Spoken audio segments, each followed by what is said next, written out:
Hey, everybody. Welcome. Welcome, welcome, welcome. I am so glad to be here with all of you tonight.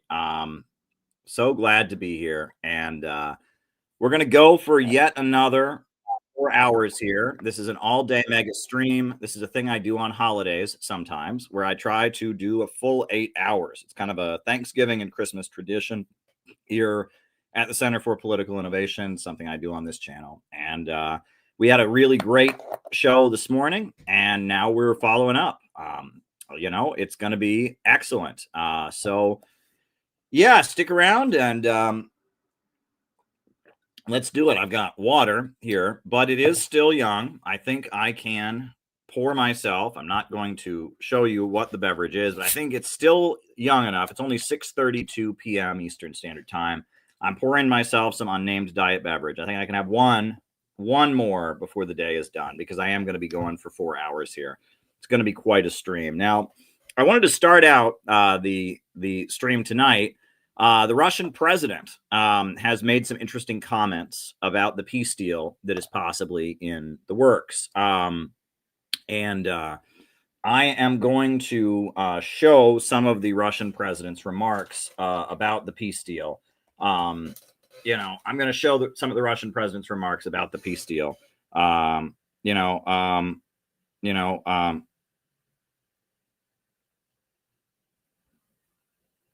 on.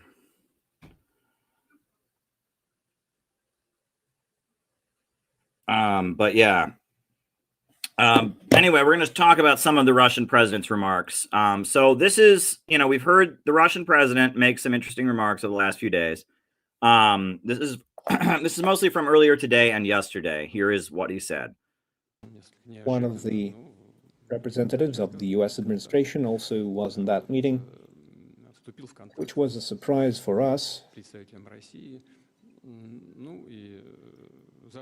But this really happened, and the question was raised about whether we should expedite this process and have another meeting in Moscow this week. I only learned about this when the plane landed in Bishkek. But I said that we're ready to do that at any time that is convenient. We'll be there. We'll fly back Friday or on Saturday, whatever time they want. And we will determine who and when must come. The United States administration will also determine who and when will come. And I also heard that President Trump made the decision, as we had agreed previously, to have a meeting in Moscow next week. And we're always ready for that. We're open for any such meeting. But who will be representing the United States is another issue, and it will be determined by the US president. But we'll be waiting for them. Yeah, so we understand that Wyckoff, Trump's negotiator, is headed to Moscow next week. But, the Russian president said a lot more. He actually addressed a conversation between Wyckoff and a Russian representative got leaked. And this is his commentary about that. После начала событий на Украине европейцы сами начали от нас отгораживаться. Ну, скажем, в энергетике известный результат они получили. Значит, конкурентоспособность падает. Экономика Германии уже третий год подряд находится в рецессии. Ну, что же на это сказать? Если они вдруг решат вернуться, пожалуйста, я уже много раз говорил, мы не против, мы для всех открыты, мы готовы работать с каждым. Но, конечно, с учетом тех реалий, которые сложились на данный момент времени, имею в виду, что многие ниши на нашем рынке заняты прежде всего российскими производителями, российскими предпринимателями. Very good. So he's there talking about how Europe has basically screwed itself economically by going against Russia. Germany in particular has really just devastated its own economy by going along with the US war against Russia. But that he's open to, reconciliation with Europe. That's the point. I mean, that they're open to any of that. But yes, the NATO countries have really worked against their own interest and been kind of dragged along by Europe and America to work against Russia and to go along with the Ukraine thing. He was commenting on that. But here's some more. Егор Пискунов, телеканал RT. Спасибо большое. Владимир Владимирович, слышали ли вы, знаете ли вы про сливы телефонных разговоров Юрия Ушакова, Стива Уиткофа и Кирилла Дмитриева? Что вы об этом думаете? На Западе это сейчас очень такой разгорающийся скандал, особенно во многих западных СМИ. И на Уиткова сейчас идет настоящая атака. Вот что вы об этом думаете? Спасибо. Знаете, что касается этих сливов, это, может быть, фейки какие-то, может быть, действительно подслушанные разговоры. Вообще-то это уголовное наказание подслушивать, у нас, во всяком случае. Подслушивать нельзя. Потом их некоторых, может быть, как у нас, знаете, шутят. Поставили подглядывать, и они подслушивают. Пусть займутся своим собственным делом. Вот. Но и подглядывать-то надо уметь. Сейчас объясню, что имею в виду. Вот я не знаю сути этих прослушек, сути этих сливов. Ну, вы понимаете, видите же, да, мы утром встаем здесь, с утра до вечера, вот сразу я после окончания всех мероприятий к вам пришел. В чем там, на мой взгляд, проблема, по большому счету? Дело не в нас. Дело, в том, как идет борьба различных мнений у коллективного Запада и в самих Соединенных Штатах по поводу того, что же происходит и что нужно делать для того, чтобы прекратить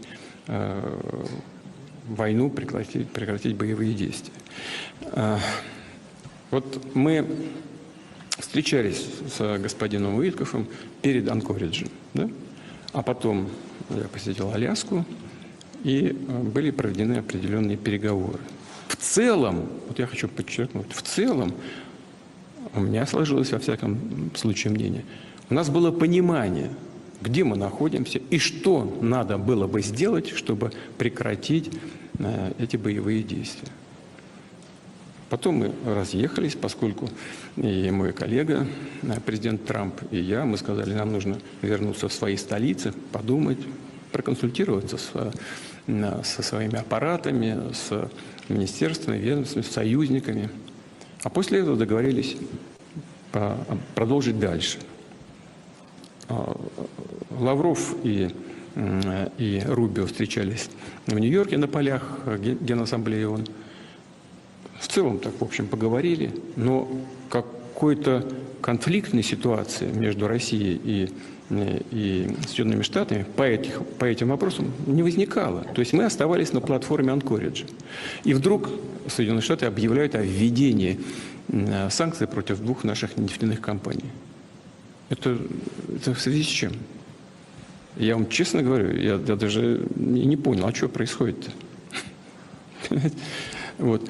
Поэтому обвинять господина Уиткофа в том, что он уж больно, любезно обходится со своими российскими коллегами, не в чем.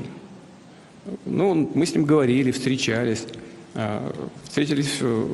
повторяю, на Аляске, а потом бум, при полном здоровье нарождающихся новых отношений, санкций, которые разрушают наши отношения, безусловно, так? И на самом деле, в общем, повторяю, для нас непонятно, что это за знак такой. Это первое. Второе. Господин Уиткоф едет, судя по всему, в Москву по поручению президента Трампа для того, чтобы вести с нами переговоры. Но было бы, наверное, удивительно, если бы он в разговорах с Ушаковым обругал нас нецензурной бранью, что-то сказал в высшей степени нелюбезное, а потом приехал и попробовал наладить с нами отношения для улучшения своих переговорных позиций. Но это же бред. Но я уже не говорю, что господин Уитков, судя по всему, он интеллигентный человек. Он же должен создать какие-то условия для межличностного общения, это понятно. Ну и, наконец, самое главное. Все-таки я знаком с господином Уитковым вот на протяжении нескольких месяцев, а его дружба с президентом Трампом продолжается уже многие-многие годы, может быть, десятилетия. Он американский гражданин, защищает позицию своего президента и своей страны. Да, у нас диалог, он непростой. Да, мы ведем этот диалог без ругани и без плевков друг друга, как интеллигентные люди, но каждый защищает свою позицию. И господин Уитков защищает позицию, повторяю, Соединенных Штатов и интересы Соединенных Штатов так, как он их видит. И как видят те люди, которые делегируют его для переговоров с Россией. Это люди, это не только президент Трамп. Мне кажется, что это и люди из военной среды, из дипломатической, из административных органов США в широком смысле этого слова. Yeah, so what he's saying there is that the fact that this phone call, this alleged phone call, got leaked, this points to disagreements within the West. And the fact that, you know, when American diplomats speak to Russian diplomats speak to American diplomats, that's not done on a regular phone line. That's done on a very, very secure, guarded line. But yet, it appears that there has been some wiretapping. And he also pointed out that it was very weird that after Alaska, after Trump and Putin had their successful meeting, out of the blue, the USA put new sanctions on Russian oil companies. And that seemed very out of character. And that it's clear that there are people within the administration that are working against Trump. And they're working against Trump, and they don't want this deal to go through. Trump wants this deal to go through. That, it seems to be what's very clear. Trump wants this deal to go through. Tulsi Gabbard wants this deal to go through. That J.D. Vance wants this deal to go through. Most of the big names in the Trump administration want this to go through. I really doubt that Marco Rubio wants the peace deal to go through, right? And I think there are other people that are, to some degree or other, working against Trump. And it appears that somehow this phone call got leaked. I mean, this is very, very interesting. And it points to disagreements within the so-called collective West, right? That most of the countries, that are opposing Russia, the NATO countries, they are not all on the same page about what to do about all of this. That's what I got from that. But we'll continue with some of his other remarks. We still have proposals coming in about ceasing hostilities. But when the Ukrainian troops leave the areas that they're now occupying, then the hostilities will cease. And if they don't, we will make them using our firepower. Yeah, that basically Russia's saying that if Ukrainian troops will leave the parts of the Russian Federation that they are now occupying, the parts of the Donbass that voted to join with Russia, the killing stops, right? That essentially at this point, you have these territories that declared independence from Ukraine back in 2014. They voted to join with Russia. Russia tried to negotiate a way they could stay in Ukraine and be part of Ukraine, but the Ukrainian government just started killing them. This is the monument in Donetsk to all the children that have died. And they just kept bombing them for 8 years straight. They were bombing them. And so finally, Russia moved in to protect them. They had referendums. All the people there voted, and it was pretty solidly unanimous to join with Russia. I mean, would you want to be part of a country that's been bombing you? And the Ukrainian government had been killing them, and Russia moved in to protect them. They voted to join with Russia. So now if the Ukrainian troops will pull out of these regions that are part of Russia legally now in the Russian constitution, then there's nothing more to fight about. There's no reason to keep killing at that point. But if they don't, at this point, Ukraine has invaded Russian territory. It's complicated, right? But at this point, if you look at the way it's set up, Ukraine has invaded Russia, right? These regions, they wanted to break away from Ukraine. Ukraine started bombing them. Russia tried to negotiate them staying in Ukraine, and instead, the Ukrainian government started bombing them and killing them, and kept bombing and killing them. All these children died. And at that point, Russia moved in, they voted, and now they have voted to be part of the Russian Federation. and yet there are Ukrainian troops still there. So at this point, the Ukrainian invaders, the Ukrainian occupiers need to get out of Russia. They need to get out of the new republics. And at that point, there's nothing more to fight about. But as long as they're there, they're foreign troops in Russia. It's that simple. And they try to obscure this. And that's really what it gets down to. Look, Ukraine had every opportunity to treat these people like human beings, let them speak their language, let them come back into the Ukrainian civil society, let them keep their World War II memorials. They had every right to do that. Ukraine had every opportunity. If it wanted these people to still be Ukrainians, it could have stopped killing them. It could have not been dragging them to court for speaking their language. It could have stopped trying to tear down their World War II memorials. It could have followed the agreement that Ukraine signed, the Minsk agreement. And if they had just followed that, there would be no situation like there is today. But instead, Ukraine chose for 8 years to keep bombing and keep killing. Russia then had to move its forces in. They had no choice. Russia had to go in and protect them. They've now joined with Russia. They're part of Russia. And now that they have voted to join with Russia and that they are part of Russia, at this point, in order to end the fighting, the Ukrainians need to get out of there now because it's no longer part of Ukraine. They declared independence from Ukraine in 2014. And Russia decided to honor that in 2022. And now it's over. They're in the Russian constitution. This is Russian territory, right? So Ukraine gets out of Russian territory. This conflict ends. And that they've done everything they can to not present the conflict that way in American media. If you've been watching anything in American media about this conflict, they, of course, don't describe it that way, right? They make it far different and far more complicated. But the reality, that's basically what happened. And Russia has moved in to protect these people. That's that. Кто там нападает на господина Уиткофа? Это вот представители другой точки зрения, которые хотят вместе с украинским истеблишментом воровать деньги и продолжать боевые действия до последнего украинца. Но я уже публично выступая сказал, в принципе, мы к этому готовы. Yeah, Wyckoff, we should all be praying for Steve Wyckoff. I mean, what he's doing next week in Russia, hopefully he is laying the foundations for Trump and Putin and Zelensky to get together in Belgrade and sign the agreement, right? I mean, that would be amazing. Wyckoff is the reason they're attacking him right now. They're calling for him to step down and they're leaking phone calls and making accusations. Wyckoff has a really, really, really important role to play at this point, and they want to do everything they can to keep him from playing that role. So yeah, this is the leader of Belarus, Alexander Lukashenko. This was his comments on the situation. Очень долго говорили на эту тему с Владимировичем. Я так понимаю, и он, и я видим пока не окончательный вариант. И можно, если можно сказать, неофициальный вариант. Когда он будет передан по официальным каналам россиянам, там можно будет говорить о конкретных каких-то вещах. Но я сегодня сказал, что план работоспособный. И Владимир Владимирович признает, что это хорошая основа для переговоров. Но я же был когда-то депутатом, я это все прочитал, вчера Владимир Владимирович мне представил это. Вариант первый, вариант второй, когда по частям его разбили, этот план.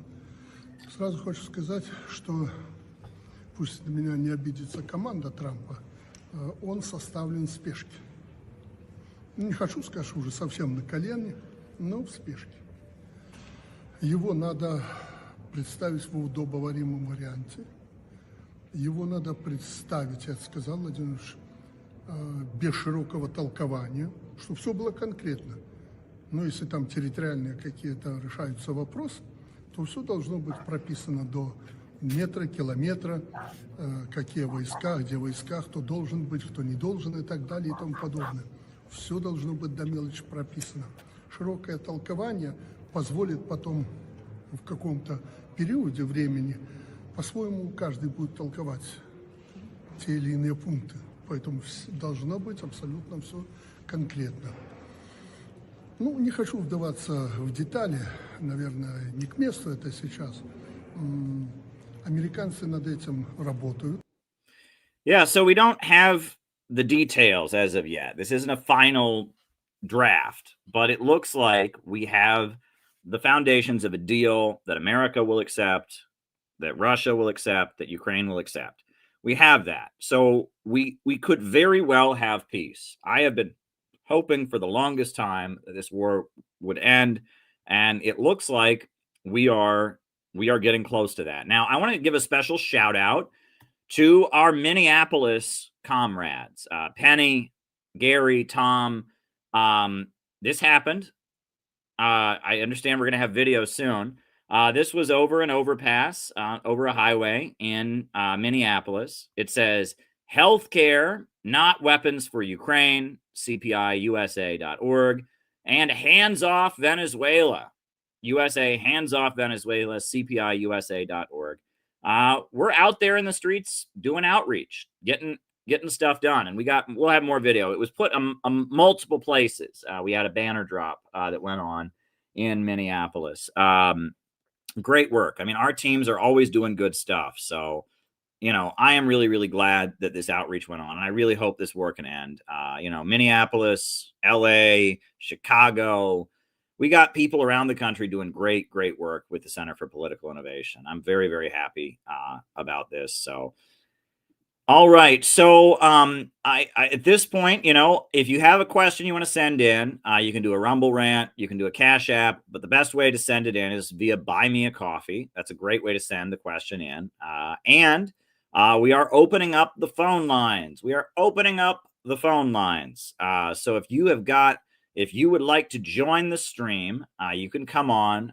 Just like before, we had Carter come on. We had Amway from India come on.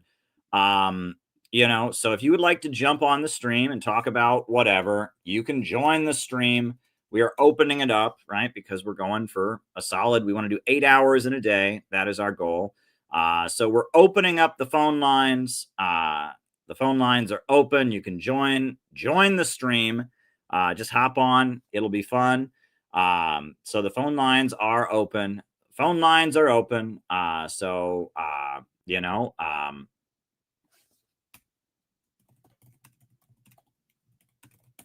So yeah, anyone wants to hop on, feel free. Obviously I need to see your face. That's like the basic ground rule. If there's any funny business, I get you out of here. But yeah, so I guess while we're waiting for people to come on, I might put on a sea shanty, right? I'll do, this is the U.S. Navy. The U.S. Navy choir singing "Blow the Man Down." Here we go.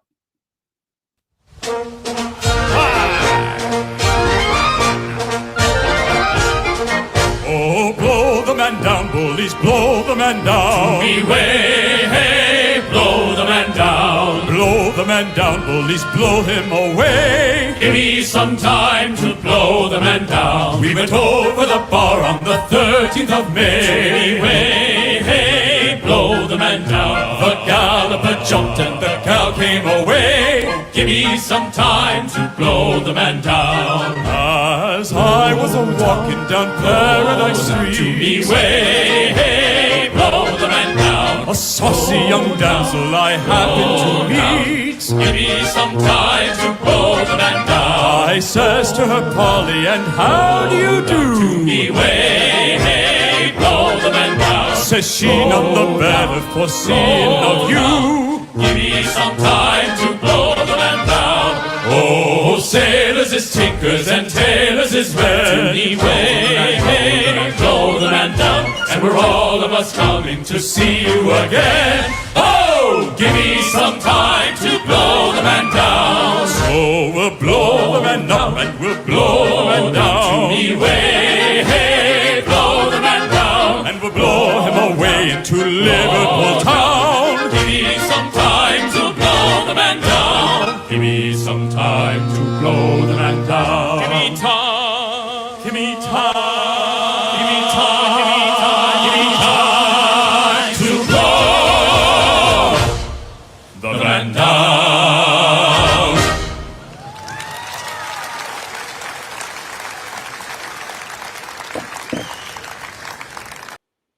All right. That was the U.S. Navy performing Blow the Man Down. The phone lines are open if anyone wants to hop on. And we've got Phil in New York. How you doing, Phil? Hey, Caleb, how are you? I'm good. You're a little bit shaky. You're breaking up a little bit. Yeah. You're I'm not the connection doesn't seem good. You're frozen. I'm not hearing you.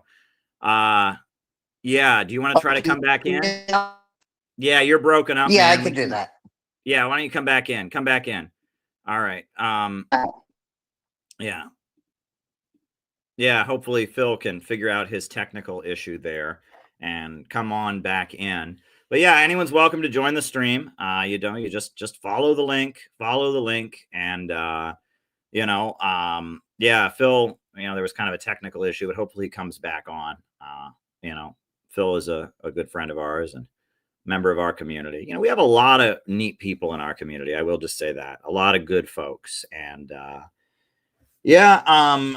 I've got a few things I'm going to show on the stream tonight. Obviously we showed the banner drop that we just did. I want to give a shout out to David Rovix. David Rovix, a great musician who has performed at a number of CPI events. David Rovix, they just took him down from YouTube, right? They took him down from YouTube. I was shocked. They took his songs down from YouTube. Not one song, not two songs. They deleted his entire persona from YouTube today. They took him down from YouTube Music. Really unbelievable. It's really, really horrible. Yeah. It was really, really awful. Really, really awful. Really, really horrible. That they would do that. And I mean, damn, and I was just shocked that our really good friend David Rovix would be suppressed that way. I mean, they've gone after him in a number of ways. And David Rovix has been a friend of CPI for a very, very long time. I really, really appreciate David Rovix and all that he's done. He's really a beloved member of our community. I mean, he's not a CPI member, but he's just a great musician. And we'll probably be playing some of his music on here later. The fact they took him off YouTube, I mean, that is absolutely, absolutely infuriating. Absolutely infuriating. So we will undoubtedly be making a point of highlighting our friend, highlighting our friend Dave Rovix. We'll be highlighting him on this stream as a political statement for sure, because it's really important. I mean, and the way they've gone after him, there is like an intelligence method that they use to go after people, where they just try to make somebody untouchable. And that's what they've done to David Rovix. It's been particularly vicious. And he's a musician. I mean, he lives by performing his music. And so they've tried to make sure he doesn't get gigs, tried to put pressure on venues not to book him. It's pretty nasty what they have done to him. It's pretty nasty and pretty awful. So, we stand with David Rovix. We absolutely stand with David Rovix. Let's see if it works again. Phil, say something. How you doing, Caleb? Hello, can you hear me? No, man, you're breaking up. We can hear you kind of, but now it seems to be good. Say something again. Say something again. You seem to be good now. Okay, test 1, 2, 3. All right, go ahead, Phil. How you been? Okay, I'm good, Caleb. Happy Thanksgiving to you. Same to you. So yeah, how have you been? Keeping cool or keeping warm in the weather? Yeah. Actually, I moved to a new apartment a couple of months ago, and the first night that I woke up in my apartment, I was like sweating, like a dog, because the heat actually worked. So, well, there you go. yeah. Well, I've had to get a humidifier, because the dry heat in the apartments it gives me allergies. So I put a humidifier on, and that has helped a lot. But yeah, the heat, and you also have to open the windows sometimes. But it's better because a long time ago I lived in a building where the for some reason the landlord the heat just didn't work. It was too cold, right? We have to get space heaters in the wintertime and all that. So it's better to be in an apartment where it's too hot, but you have to open the windows. It's better than the alternative. But I do also put on the space heater, because the dry heat sometimes, my throat fills up, with allergies and stuff like that. It's part of New York City, right? A lot of very old buildings, right? Modern buildings have different kind of heating systems, but in New York City, you got pre-war buildings that are rent controlled and all of that. So I'm glad you're keeping warm. So what else is on your mind tonight? Well, I'm not celebrating Thanksgiving like I did last year. Last year I was with some friends having a nice meal. But I didn't do that this year because, there's an 82-year-old woman by the name of Dr. Hak Jahan Moon sitting in a detention cell in South Korea right now. Yep. And I kind of decided yesterday, that I'm not going to celebrate holidays like I normally do.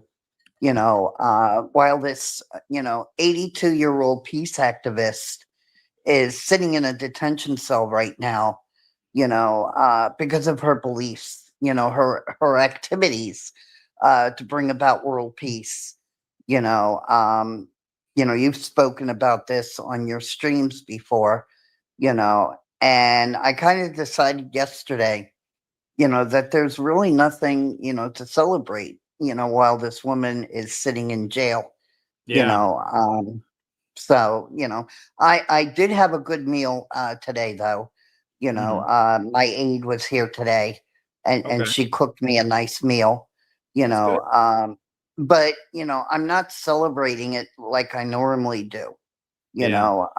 Normally I go over, to a friend's house or a couple of friends' houses, and enjoy, the holiday with friends.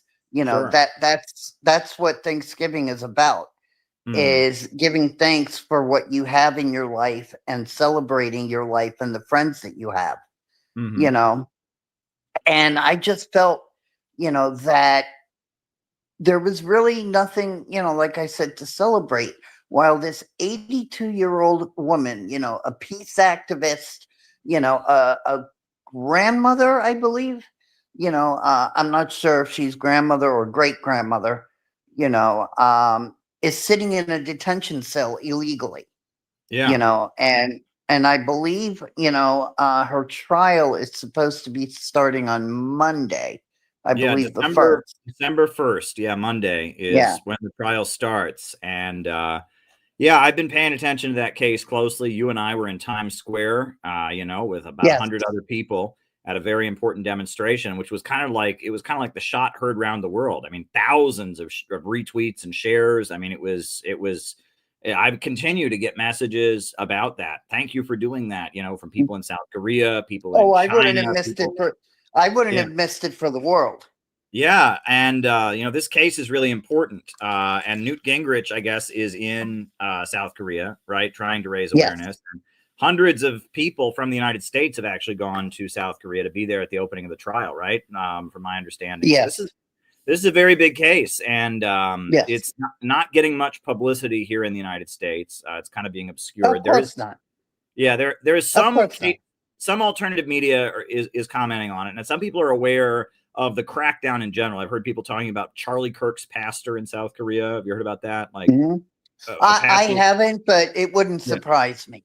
Yeah, I guess there's a pastor who's a friend of Charlie Kirk who's also in jail right now. And so that's gotten some publicity in the Trumper circles and stuff. But yeah, Dr. Hak Jahan, the mother of peace, Holy Mother Han, is sitting in a jail cell right now on trumped up bribery charges that are absurd. It appears that the guy who was the main witness against her has recanted, right? He said no, right? So, I mean, they should just drop the whole thing. Monday, when it goes to trial, the judge should say, you know what? The main witness has said it's not true. Case dismissed. That would be the correct answer, right? I mean, and the whole thing is ridiculous over a handbag or something. Like, I mean, somebody gave somebody a handbag and he gave the handbag, I guess. The guy gave the handbag. He's already in jail, but he says Holy Mother Han told him to do it. That's, I mean, I don't know. Like if I go jump off a bridge and I say, oh, somebody told me to do it. I mean, you know what I'm saying? It's like, I mean, if somebody tells you to commit a crime and you don't think, is this illegal? I don't feel like that's, I mean, and why would she tell him to do that? Right? Like, what, go up to him. Yeah, go ahead and break the law and do it in a way to make sure you get caught. So they blame it on me. I mean, I don't buy it. I'm not buying it. Not buying it one bit. Right? Well, Not buying it one bit. it's almost sounds like retaliation by the South Korean government, for that lady who was either a diplomat or very close, to the South Korean government when she was arrested here in the U.S.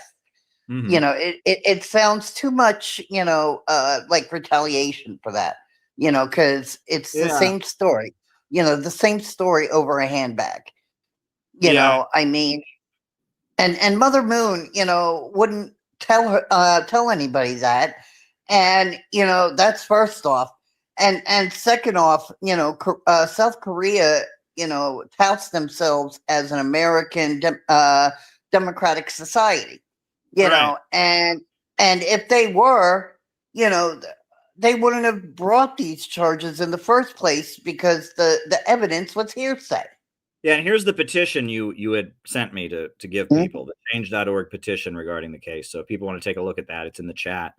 Yeah, I mean, South Korea, they have the national security law, which is completely unconstitutional. Human Rights Watch and all the groups look at this law and they say this national security law in South Korea is completely illegitimate. There's a lot of things about South Korea that are very authoritarian that we don't think Right. about, right? They present themselves as being this ultra democratic country, but lately, their politics has gotten very divisive, and it's almost like every new administration comes in and wants to put the other administration in jail and go after all their political rivals. Like the first thing they do when they take office is try to put the other side in jail. It's very unhealthy.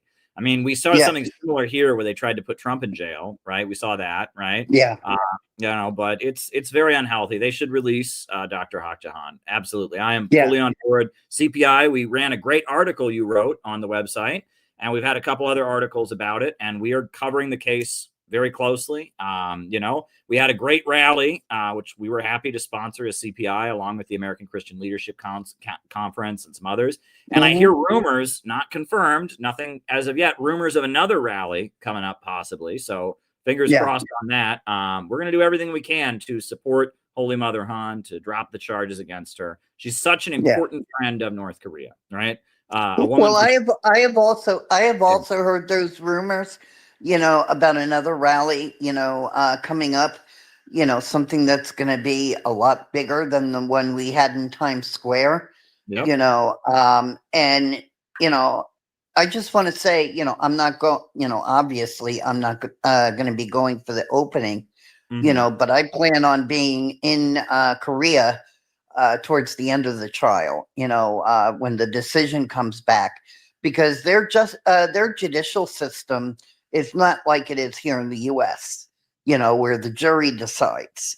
They do have a jury system, but ultimately the jury makes a recommendation to the judge, and then the judge decides whether or not he's going to go along with the jury. And it's ultimately the judge, that makes the decision. And from what I know, about the case, and from what I've seen, on the church, YouTube channel, and, on, oh goodness, what is that other site? Help me out, Caleb. I don't know. I don't know which site you're following. I know there's a lot of video site. Oh, okay. Go ahead. Yeah. I think it's Instagram. Okay. That the judge has made politically motivated decisions, when the judge is supposed to be impartial, especially in a democratic society.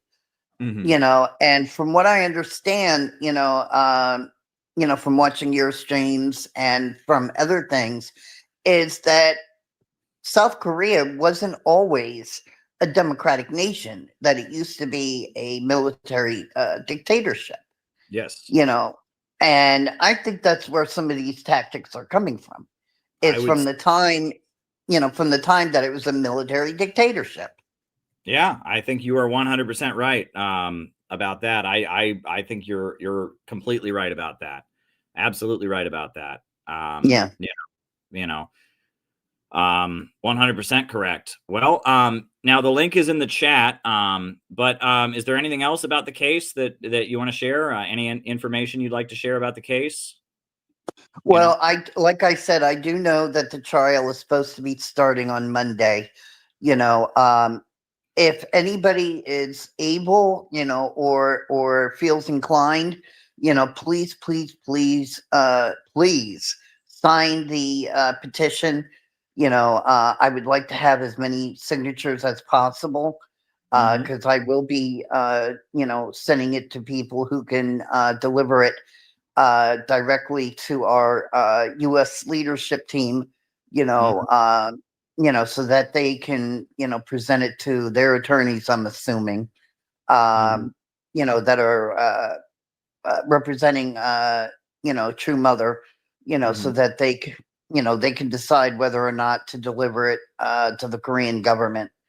But the more signatures we can get, the more power that petition has, and that way we can support and defend as the best we can, a truly innocent person who is all they've done is spend their life working for peace, and we have to support her, in any way that we can. Absolutely. Well, the link is here in the chat.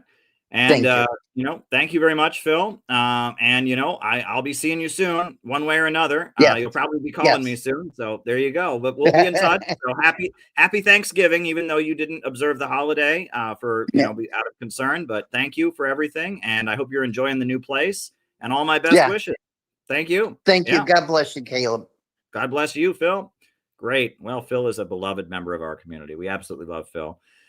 So I thought, in light of the fact that David Rovics, our friend David Rovics, he has performed at multiple CPI events and conferences, and they just took him down.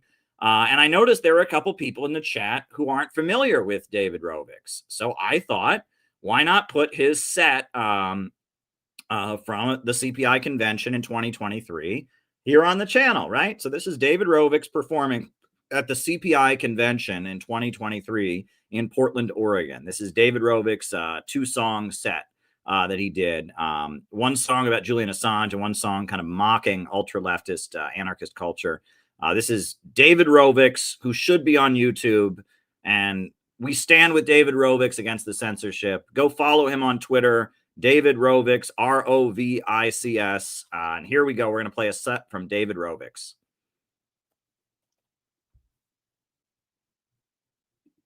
We've heard from our next guest a couple of times at this point, but I have the absolute pleasure of introducing him again. I'm so excited to hear more from you, David. David Rovics, everybody.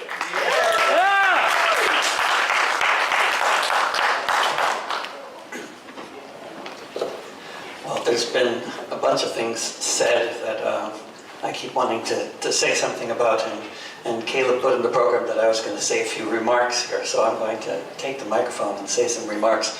One thing that Caleb mentioned, which is, if I were actually an organizer of any decent kind, other than an organizer of concert tours, then I would be, doing something more than just putting up a section on my website about this. But I've been getting attacked for years, particularly since January 6, 2021, by elements of the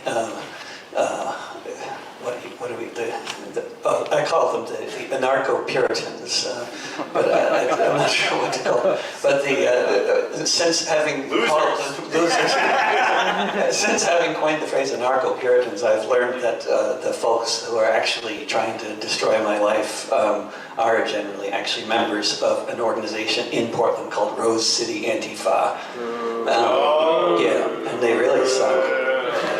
And they do this to a lot of people, protesting like Medea Benjamin's book talks and this kind of thing, just really crazy stuff. They're, and of course the whole orientation against free speech is not something they invented. It goes way back to the whole history of deplatforming, and the whole history is a history that has totally backfired wherever it has been tried, according to my historical analysis, which is, I'm sure, very in need of somebody else to tell me about some history that I've missed. But as far as my understanding of this tactic being used in Germany, England, the United States, and elsewhere where it has been practiced, it has tended to just completely backfire. And so on the website there's davidrovics.com, there's a section called Principles, where I pretty much lay out the sort of 10 conclusions that I reached from being attacked like this for years, in terms of possible ways forward, which have a lot to do with a lot of things that people have been talking about already over the past few hours. But in terms of actually having real discourse and free speech, and in terms of actually not having our means of communication being controlled by a handful of corporations that are intent on censoring and through algorithm especially any kind of possibility for real discourse to happen in the Western world, which is the situation that we're at right now. And I'm far from the first person to make this observation. I first heard Glenn Ford, Black Agenda Report, say exactly what I just said. That the corporations are now completely hegemonically have taken over our means of communication. I think that one of the most bright spots around that whole reality has been media from outside of the Western world, such as the media that Caleb works for, also Al Mayadeen and Al Jazeera and so many other platforms that often are coming from all kinds of different perspectives, often have a lot of disagreements with each other in terms of their the biases that they tend to promote. But what's so common around all of these platforms, as you've probably observed yourself in abundance, is that they come to get different conclusions from the Western media about most of the important issues, like Palestine and the war in Russia and Ukraine. And with that, I'll do a song about, I'll do two songs, one about Portland and one to introduce the next speaker. If the next speaker is talking about Assange, is that correct? Is that still the case? We're going to have John McCarthy. Oh, okay, then this may be relevant to the speaker after John. But.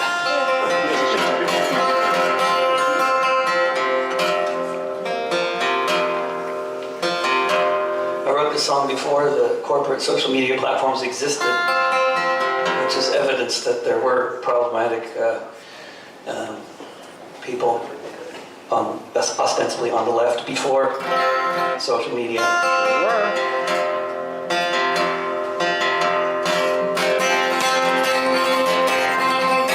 I don't drive a car because they run on gas, but if I did, it would run on biomass. I ride a bike, or sometimes a skateboard, so fuck off all you drivers and your yucky whores, sitting all day in the traffic queues. I'm a better anarchist than you. I just live on moldy chives or the donuts that I found in last week's dumpster dives. Look at you people in that restaurant, I think you are so sad when you live and eating bagels like the ones that I just had. I think it is a shame all the bird things you do. I'm a better anarchist than you. I don't wear leather and I like my clothes in black, and I made a really cool hammock from a moldy coffee sack. I like to hop on freight trains, I think that is so cool. It's so much funner doing this than being stuck in school. I can't believe you're wearing those brand new Chinese shoes. I'm a better anarchist than you. I will have sex and there will be no sequel because heterosexual relationships are inherently flawed. Marching to anti-flag and crass until there are no differences in gender, race, or class. All you brainwashed readers, you just haven't got a clue. I'm a better anarchist than you. I am not a pacifist. I like throwing bricks, and when the cops have caught me and I'm thinking of you licks, I always feel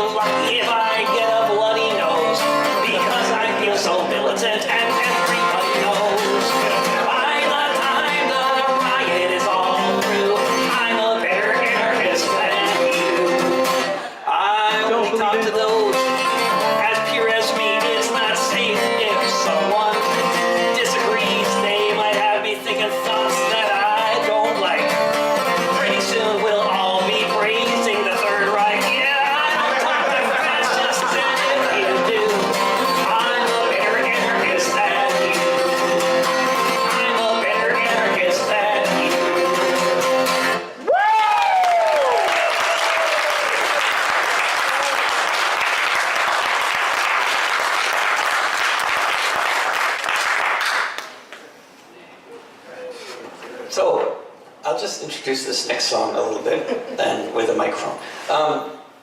There's, I don't know how many other people are, have platforms where they're used to having audiences online.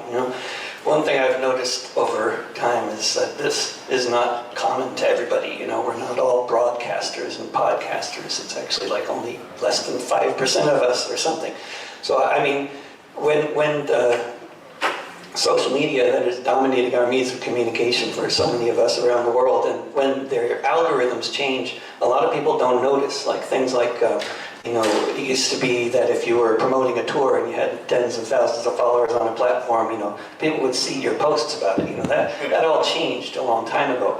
But the way that it's changed, to the degree that it's changed in the past few months, is extremely dystopic and alarming and Orwellian and everything else. And I mean, the extreme is so intense. Like since the war in Gaza, the war on Gaza, everything I've posted, I've written like 6 songs, right? And on Twitter, they'll get tens of thousands of views, and on every other platform I posted combined, it's in the low hundreds.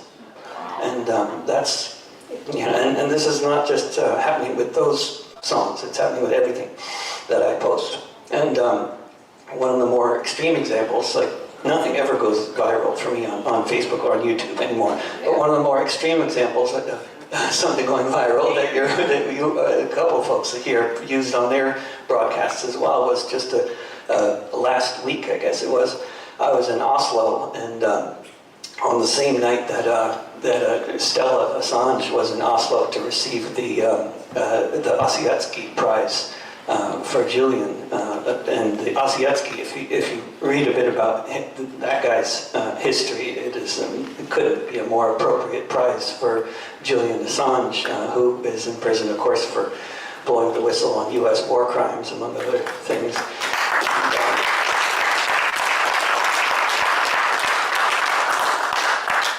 And then Stella, who is, along with her team, just absolutely spectacular organizers, and also just really savvy at using the media, social media. They did what used to work really well on a lot of platforms, a little bit of clickbait, Julian called while I was in the pub, and these musicians were playing, and then watch what happens next. Typical thing, right? So Julian Assange called her on her phone while she was sitting in the audience at the gig, and then we sang this song for Julian over the phone, which was beautiful, but it's also really good strategically in terms of getting people to click on a link, right? And it worked. Like on Twitter, I think it's been seen like 200,000 times now. On all the other platforms, hundreds of views in total. But this is a song I wrote so that Stella would have something to tell people who ask her, "How did you meet your husband?"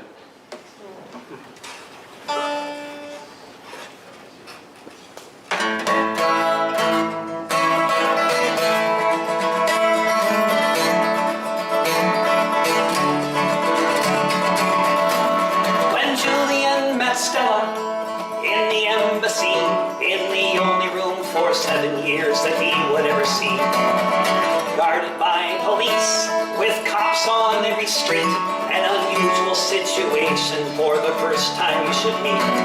When Julian met Stella, the time they spent was increasingly within the walls of a little tent, where they could have some privacy from the ever-present gaze, under which he was spending all his nights and days.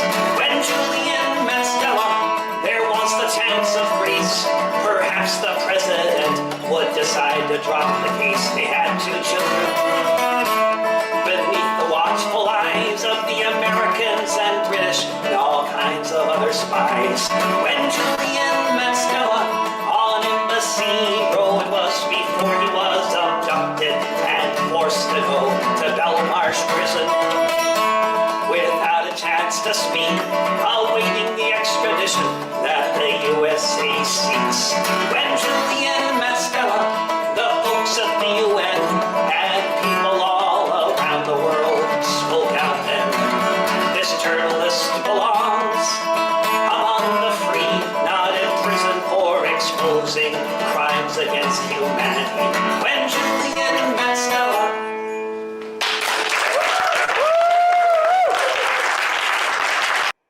Yeah, that was great. That was David Rovix, the censored performer, performing at a CPI gathering, and we stand with him absolutely. So now we've got Richard, unanimous. How you doing? Good, man. You know, it's interesting. I just wanted to start off with a fun little fact about Thanksgiving. Did you Okay. know that the pumpkin pie was originally a dessert pushed by Northern abolitionists in comparison to the sweet potato pie, which today is associated with African American Thanksgivings, and African Americans started using the sweet potato to make pies because it was similar to African yams. However, the pumpkin pie was promoted by Northern abolitionists uh, because they thought pumpkins were like uh, an alternative, like northern crop to grow instead of sweet potatoes or yams. Do you know this? I did not. I did not. I do know that growing pumpkins is kind of an art, and that there are like making your pumpkin really big, right? Like people do weird things where they like put sugar into the pumpkin as it grows in order to make it really big. And like I remember that was a thing in like the town I grew up in, that like the county fair, they'd have a contest for who had the biggest pumpkin, right? And that Oh people like yeah, yeah, yeah. yeah, people learn the art of making pumpkins like huge, right? That's a thing that they do. The I county never rec- particularly liked pumpkin pie. I'll just be honest. The taste of it, I didn't particularly care for. I don't We like really sweet desserts. Like I like yeah, I mean I Oh, it's like not sweet though. It's just weird. I don't know. It just tastes weird. Like like I I don't like know. It's like pecan. that's why I don't like it. I like it because it's not doesn't taste like you just poured them. Like for that, that's why I didn't really drink soda much as a kid. Like Right. because like most your classic American soda is just basically 100%. I mean, it's not even sugar. It's just HFCS. Yeah, But yeah. So yeah, that's interesting. So I did not know that pumpkin pie had political origins, right? I do yeah, know no, that the Nation of Islam, they sell bean pies, right? That's kind of their trademark, right? Is that while they're selling the Final Call newspaper, they also sell bean pies, right?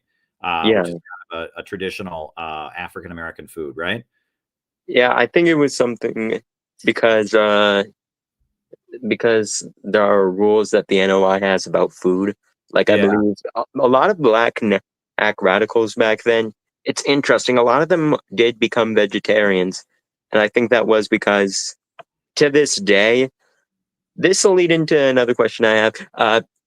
To this day, a lot of the American meatpacking industry is influenced by like high amounts of prison labor. Like I there's a didn't lot of know. prison labor in American agriculture. Oh, I didn't know that. You Wow. did? Really? Okay. I know meat packing facilities. I mean, that unionizing them was a big struggle with William Z. Foster. I talk about that in my book on William Z. Foster. That was his first big victory, was when he unionized the packing houses of Chicago, the Chicago Stockyards Labor Council. But I did not know that they were prison labor oriented. I know that's the whole thing with Upton Sinclair. He wrote The Jungle, which is about Lithuanian meat packing workers and the conditions that they face. And, I guess the details that he wrote about, like how gross the food was with the bugs and all of that, that is what apparently inspired some of the Like first yeah, like a lot regulation. of the American agricultural sector is Yeah. fueled by prison labor, which is another thing I did want to say. You, regarding the woman who got attacked on public transit, I Mhm. see Elon Musk and Bukele pushing like Americans like mass incarceration stuff. And Yeah. it's interesting to me because I don't see the outrage that from liberal orgs. I didn't think they were that neutered or compromised. Like I know they're supposed to just the way you talk about them, they're just supposed to be you hit a button and all of a sudden everyone's out protesting. Like Yeah. Well, like what? the arenas law. The arenas law is like something I'm surprised more people didn't protest against because uh, it's a law that like I think it makes it easier for the death penalty in the Carolinas to be passed, Mhm. to be like handed out. And it's weird that he'll be hearing these stories about all these people being they're kind of racist scare stories about white women being attacked on public transit. And Right. it's weird because one of my coworkers was like, I don't want to ride the bus because I'm worried I'll get stabbed. And I told her last year only 46 people got killed on public transit. And do you know how many Americans drown on average every year? 20,000. You are more likely to drown than get killed on public transit. Yeah, I mean, I have two thoughts about that. The first thing is that what I find particularly weird about the left right now is that the woke left, they kind of do their thing, and in a way they help Trump because, like, around the ICE stuff, ICE is breaking the law, right? It's not a question of America's a racist country. This used to be our, we didn't cross the border. We're on stolen land of indigenous people. Okay, but ICE is breaking the law. We do have actual laws. ICE is breaking those laws. There are people that are U.S. citizens that are being detained by ICE with no grounds. That's illegal. There are ICE going into homes without warrants. That is illegal. And the left, they kind of go out and they do their, oh my God, America's a racist, evil country. No, and it's like almost like a cover, because you can't then make a legal argument like ICE is going into people's homes without warrants. But you can't make that argument. The left just kind of do their thing, and everyone rolls their eyes. Everyone who's not part of the left rolls their eyes and goes, oh yeah, no matter what ICE does, they're against it. America's evil and racist. And ICE then gets away with ICE is doing illegal shit right now. But instead of talking about that, we're talking about, like, you're not the same people that would say, like, all enforcement of it becomes a conversation that says all enforcement of immigration laws is evil, right? Versus at people that just cheer for ICE. And it's like, we do have laws. ICE is breaking those laws, and we can't talk about it, right? Have you noticed that? It's like the left, they like have this. Yeah, and Jose Vega, when he talked about immigration, his website talks about underdevelopment. He talks about the same things you do. Yeah. And and he does say immigration's a problem, but ICE is breaking the law. That's not cool. And that there are actual solutions. To me, I think the way Americans talk about crime and immigration, I'll say this is why we get addicted to opioids. Now, hear me out on this. Americans are the way politicians talk, it's like they can just hit a button and everything will get fixed. Mm-hmm. We think in the short terms. Right. There's a phrase, good but not fast, fast but not good. And like people who want like mass incarceration and whatnot as a solution to crime, but they won't talk about like what Nicaragua did. Black Agenda Report did something amazing, an amazing article comparing Bukele and Daniel Ortega. They talked about how in Nicaragua, you can get a degree in prison. You get paid in prison if you work. Like, can you imagine how good that is if someone can like get paid for the work they do in prison? They can save. They don't just get dropped off with $100 at a box and a bus pass. Yeah, I would agree. Yeah. But that requires long-term thinking and policy.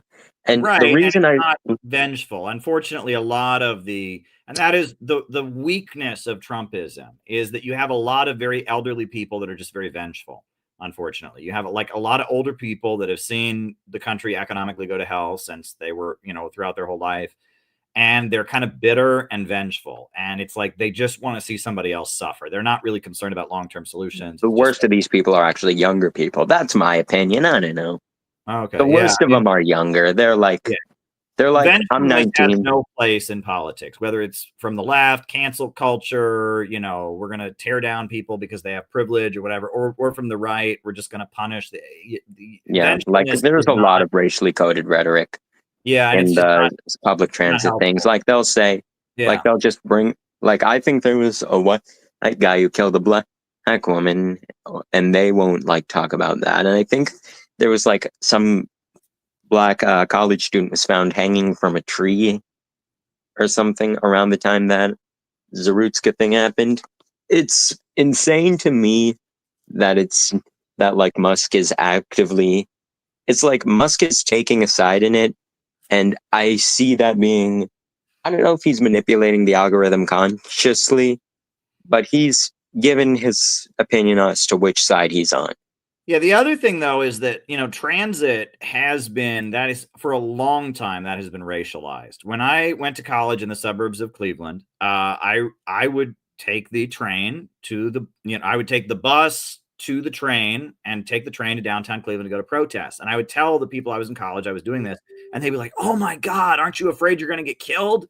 I'd be like, "What do you mean?" It's like, you would ride the train. And like all the people in the suburbs of Cleveland are terrified to get on a public bus, terrified to go into downtown Cleveland because they're convinced. You know, it's the same. Yeah. It's a similar thing here because I went to school in Davis, and I took the bus home to Woodland several times a week.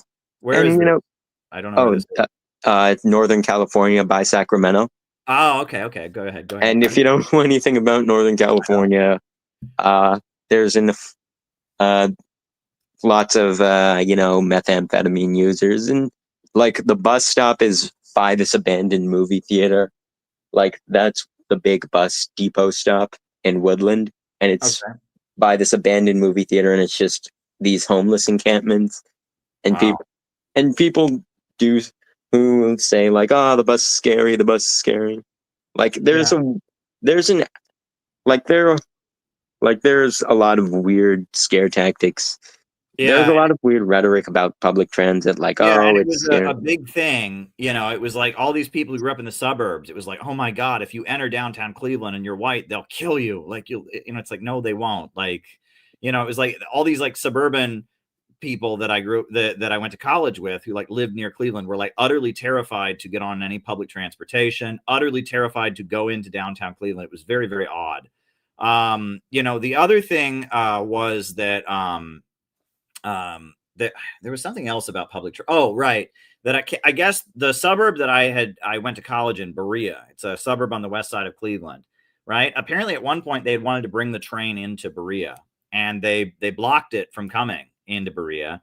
And the argument was, you know, it was racially coded. It's like, what kind of people will get on the train and come to our city, right? I mean, it was like very clearly like, you know, black people will come here, right? Yeah, you know, like that. I mean, it like was, people are saying, even people are saying like about the transit killings.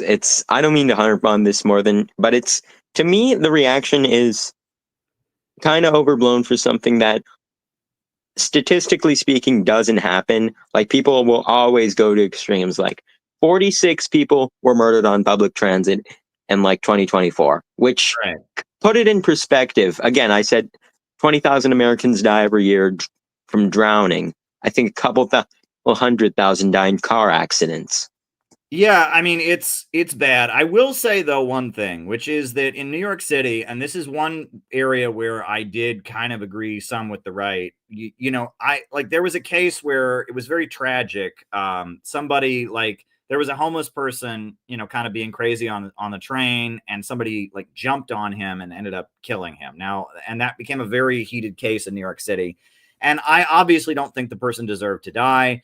But also, like, I have been on a subway car in New York City so many times where we are all terrified of a homeless person, where the whole train is just like sitting there as the homeless person just terrorizes us. You know what I mean? And they run up and down the aisles spitting, and sometimes they're half naked, and we're all just sitting there and we're all just like, okay, we hope this homeless person doesn't, you know, kill anybody. Yeah, like there are a bunch of crazy ass, like I heard people say, hey, that there are a bunch of these crazy ass, like weird new drugs that just make the people crazy. I don't know how much of this is scare tactics, because it's weird.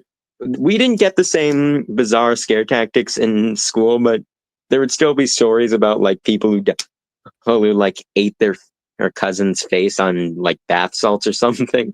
I don't know. I mean, it was just, so there's been many Or, times like, I've been on the ecstasy. subway in New York, and there's just a crazy person acting crazy and kind of holding the whole train hostage. And, you know, I can understand, you know, that's one thing I think Mamdani said that I like, which is that in a lot of cases, these people need mental health workers. They don't need police, right? You know, and that we've kind of, you know, these people should be, and that's really what it is Reagan got rid of all the mental health facilities, right? He just got rid of them. He shut it down, right? And a lot of these people, they wouldn't be out on the streets. They would be in a mental health facility, you know? And yeah, like I think people did point out that the person who killed that Ukrainian woman, he was known to be not right in the head. Like I think they said he was schizophrenic, but it's like,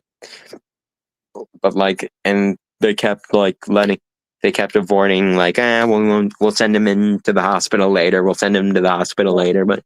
Right. And that the mental health system has become like, if somebody is to the point where they are actually hospitalized, they have them there for 3 days, and the goal is to get them on medication, get them out of there. And in some cases, somebody who is very, very mentally ill, they do need to, be in the facility, and so then we've replaced mental health facilities with, then they do something illegal or something, and then they go to jail. And it's like, that's not helpful. And then that was the whole thing with the broken window policing under Giuliani, was that they just made it illegal to be homeless. They made it a crime to sleep on a park bench. So if you slept on a park bench, they took you to jail, right? And all of that. And it's like, so now we're taking these folks should have had treatment before. Instead, we just kind of let them go on the streets to the point that it becomes criminal, and then they're in jail. And it's like, that's what a lot of people have said about the American prison system, is that we've basically replaced mental health facilities with jails, right? Yeah. And there's no obligation to be nice to anybody in jail because they're a criminal, right? Whereas in the mental health system, it's like, we feel sorry for you. You have a mental health issue.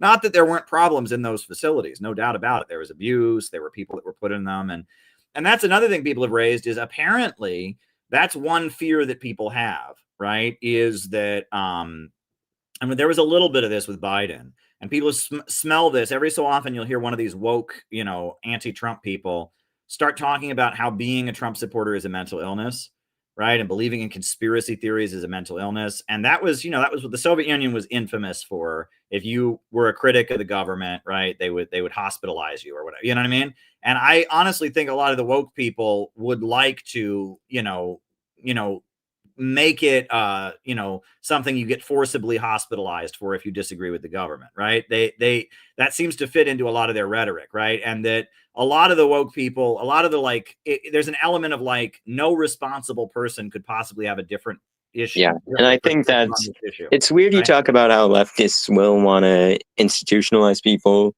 because they see that in the Soviet Union, a lot of conservatives will praise China for executing drug dealers. They'll praise Singapore for that.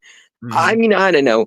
To me, it's like drugs, I don't see the need to execute people for them. Human trafficking, though, I don't want to say execute them, but those coyotes are bastards. Yeah, my feeling is that if it was up to me, no country would have the death penalty. But some countries are in a situation where it's like a military situation against the drug gangs, right? And that the drug gangs are known to point guns at people and say, do what we say or we kill you. So the government has to have the same threat, that if you work with them, we will kill you also. It's like if your enemy has a gun, you have to have a gun, right? And that if you're at war with the drug cartels, you have to have the ability to be as brutal as they might be, right? Cuba has the death penalty. They very rarely use it. But Fidel executed a top general in 1993 for drug dealing. Do you remember that? Have you ever heard of that? One of his top generals basically was arrested. Ochoa something, I think. Yeah, and also there were the hijackings. There were a bunch of people in Cuba hijacking the ferries, and so it was going on. And yeah, I heard when China does it, it's mostly foreigners. Yeah, a lot of it is foreigners. They executed this one guy who was, I think he was Laotian, and Laos, it's the Golden Triangle and whatnot. Okay, yeah, I know that if you bring drugs into China, if they catch you smuggling drugs into China, they will kill you. And it's kind of like Singapore. It's kind of like Iran is kind of like that. That if you're smuggling drugs into the country, they will kill you. And that's just kind of, they set that precedent, and it's pretty awful. But to be fair, that does actually work. The way we do the death penalty in America has absolutely no deterrent value. It's just a sick religious ritual. And I've talked about that many times. It does not serve any deterrent purpose. Yeah. There is nobody out there who's thinking, okay, I'm not going to kill this person. But wait, if I'm in a certain state 20 years from now, they might no one. That has no deterrent value, right? It's like a favor to cops, basically. It's like a political favor. I've talked about this. It's weird. I've heard people. It's weird. I've wondered if the death penalty would be helpful in cases of police brutality, if that would prevent police brutality. Because I don't know. I think if a cop kills a civilian, there should be a little something extra they get. Because Oh, wow. Well, that's funny because the death penalty is generally it's if you kill a cop, right? That's generally what it is. In all the states that still have it, it's generally unless if you kill like a child or you kill or a man kills a woman in a really gross, disgusting way, or you kill a police officer, you get the death penalty. Any other murder, crime of passion, or whatever, you don't. You know what I mean? That's generally how it is. And it's like cops feel like if they kill one of us, we have to kill one of them. So it's kind of the Yeah, opposite well, of what you're my saying. thing is, if it's a cop who kills a person, it's like, you're a public servant. We're holding you to a higher standard. Well, I actually don't agree with that because Hold on. I'll disagree with you because in a lot of the cases where a police officer kills somebody, it's not premeditated. It's like there's an arrest situation and in the moment they make a bad decision. You know what I mean? Like, and they should be held accountable. Obviously, if they take someone's life in the line of duty wrongfully, there should be serious consequences. But I don't see that as the same as like a premeditated murder. And that you don't have cases of cops like deciding they're going to kill somebody. And like, I guess with Fred Hampton, maybe you could talk about that being an example. You're kind of frozen there, Richard. So maybe you can, you kind of froze there. So maybe you'll come back on. But in the meantime, we got Gabby. How's it going, Gabby? Going good. I want to say hi. Hey, And how you doing? I'm good. I just like the conversation. It was good. Well, yeah, Yeah. Richard always asks good questions. He sends a Yeah, lot of he birthday was good. coffees and stuff. How is life? How is life in your neck of the woods?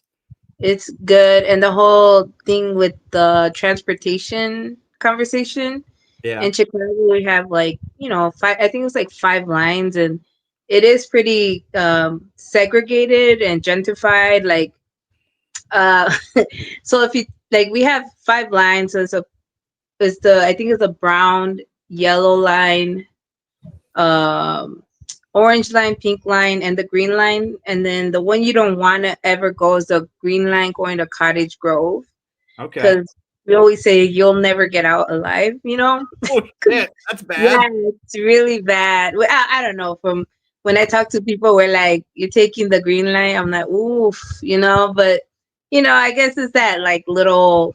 I guess every city has that. Like, you don't want to take that because you don't know if you'll come out, if they'll rob you or something like that. So it's Wow. very segregated. And I was thinking about the whole like segregation, and like I think this is every city, like how which every like if it's the hood or not the hood. And like Yeah. you're like, oh, okay, yeah, you could go there. And then other places you're like, don't go there after 5. And like it's just interesting. And Yeah. Well, there's a certain pattern. I was talking to somebody and they were asking me like about communists in America. And I said, it's like every city in America, you have the white side of town and the black side of town, right? Mhm. And in the middle of the black side of town, you have a college, a very, very prestigious college for like rich white people.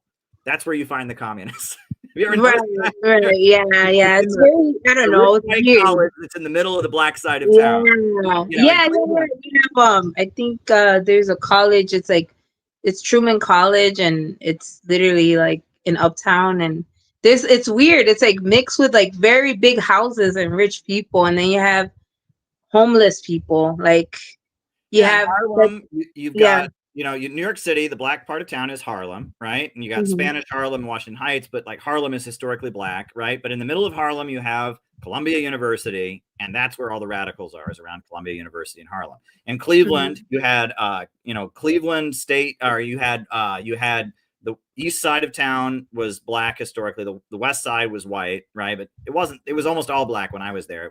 Things have changed, but the east side is historically black. But in the middle of the east side of Cleveland, you have Case Western Reserve University, right? Which is a big college. And Case Western Reserve, near it, you have Cleveland Heights. And everybody knew Cleveland Heights was the communist area. That was where the RCP bookstore was and all of that. And, even in San Francisco, right? So San Francisco, the black part of San Francisco is called Oakland. And right near Oakland, you have UC Berkeley, University of California, Berkeley, which is the radical place. And is it like that in Chicago? Right? Yeah.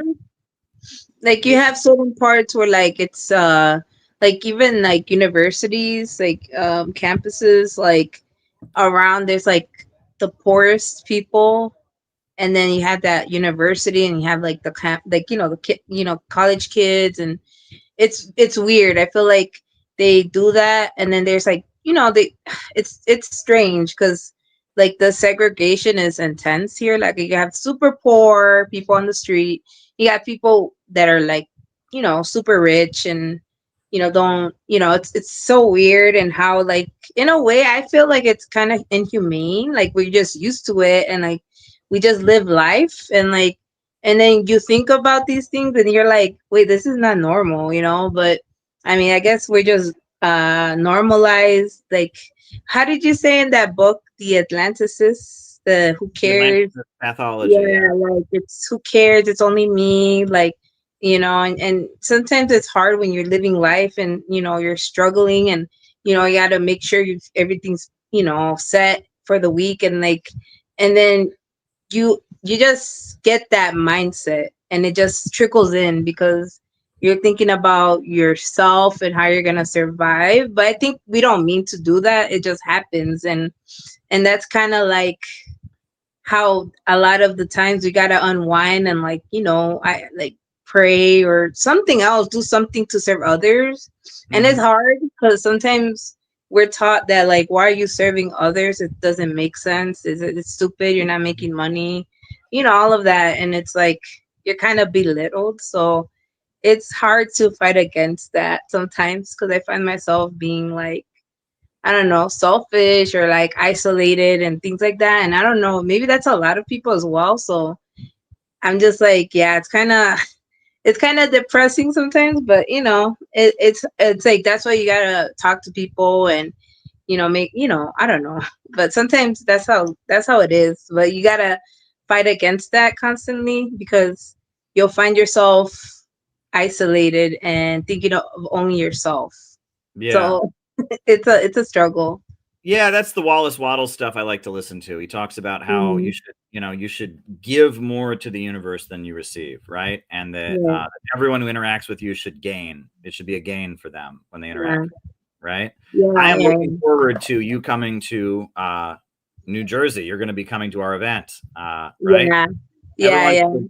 should register because we're having a big event in New Jersey. It's going to be near the Newark airport. You got to register to get the exact location, but it's going to be very cool. It's going to be very awesome.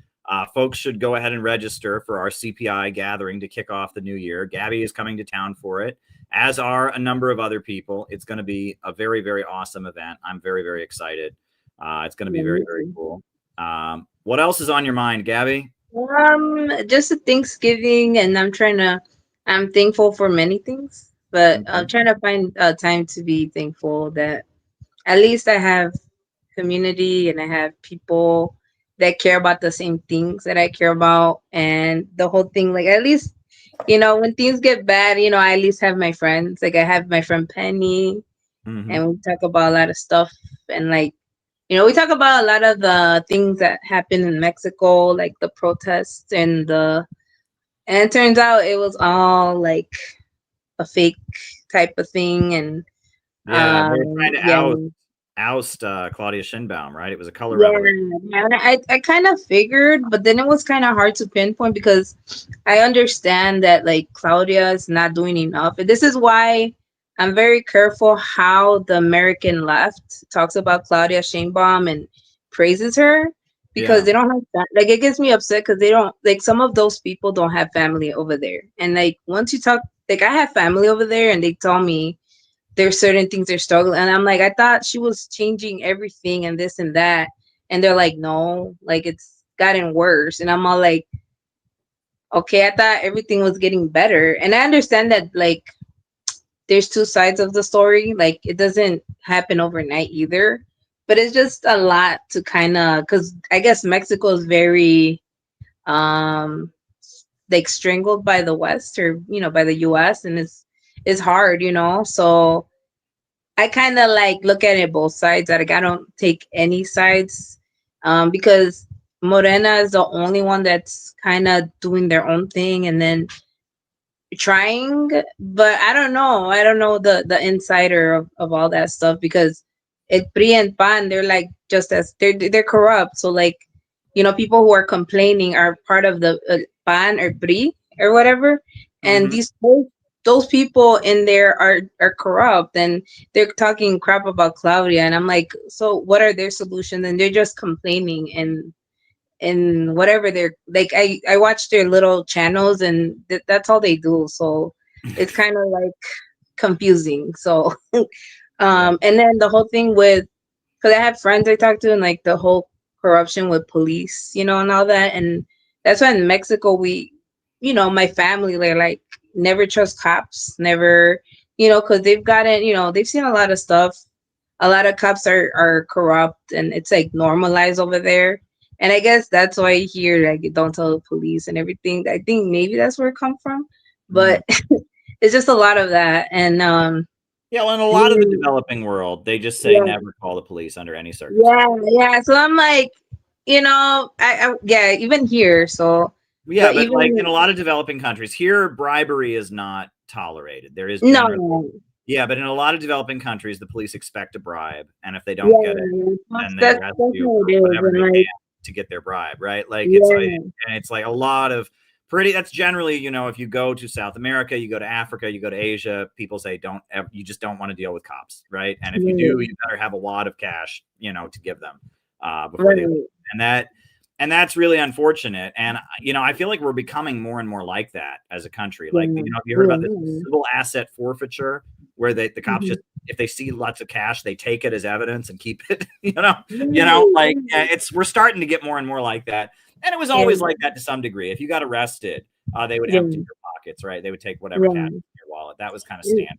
I've heard in New York City that you didn't leave with cash. You know what I mean? Like and the whole thing that you were talking about, like people with mental illnesses and going to jail, like I lived through that. Like I knew somebody that had, mental illness, and they would like talk to counselors, and then they would like manipulate and say, "Oh, I'm fine," and then they'll let them out, and then they're out. And a lot of they know what they're gonna ask, what the counselors are gonna ask, so they just follow through, and then they leave, and then nothing happens, and the only things for them is jail time, or jail time, or they're dead. Like that's unfortunate, right? Because we should have I feel like we know a lot of things about mental health, and we should be talking about that.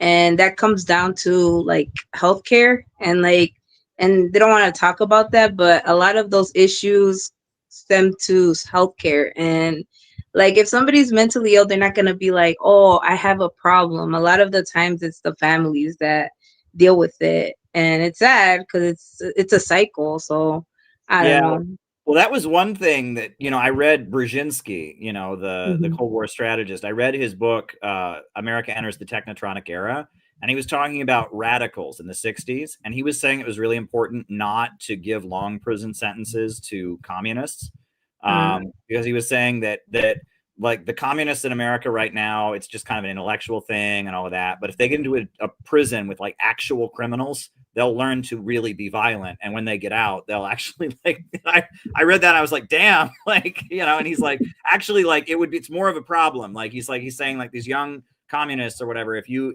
take like, they were protesting or whatever, you give them a long prison sentence. When they're in the jail with actual prisoners, they will learn how to be actually violent, and then they'll come out and then they'll actually be violent. I thought that was a pretty odd argument to make, but you can kind of see that to some degree or other, right?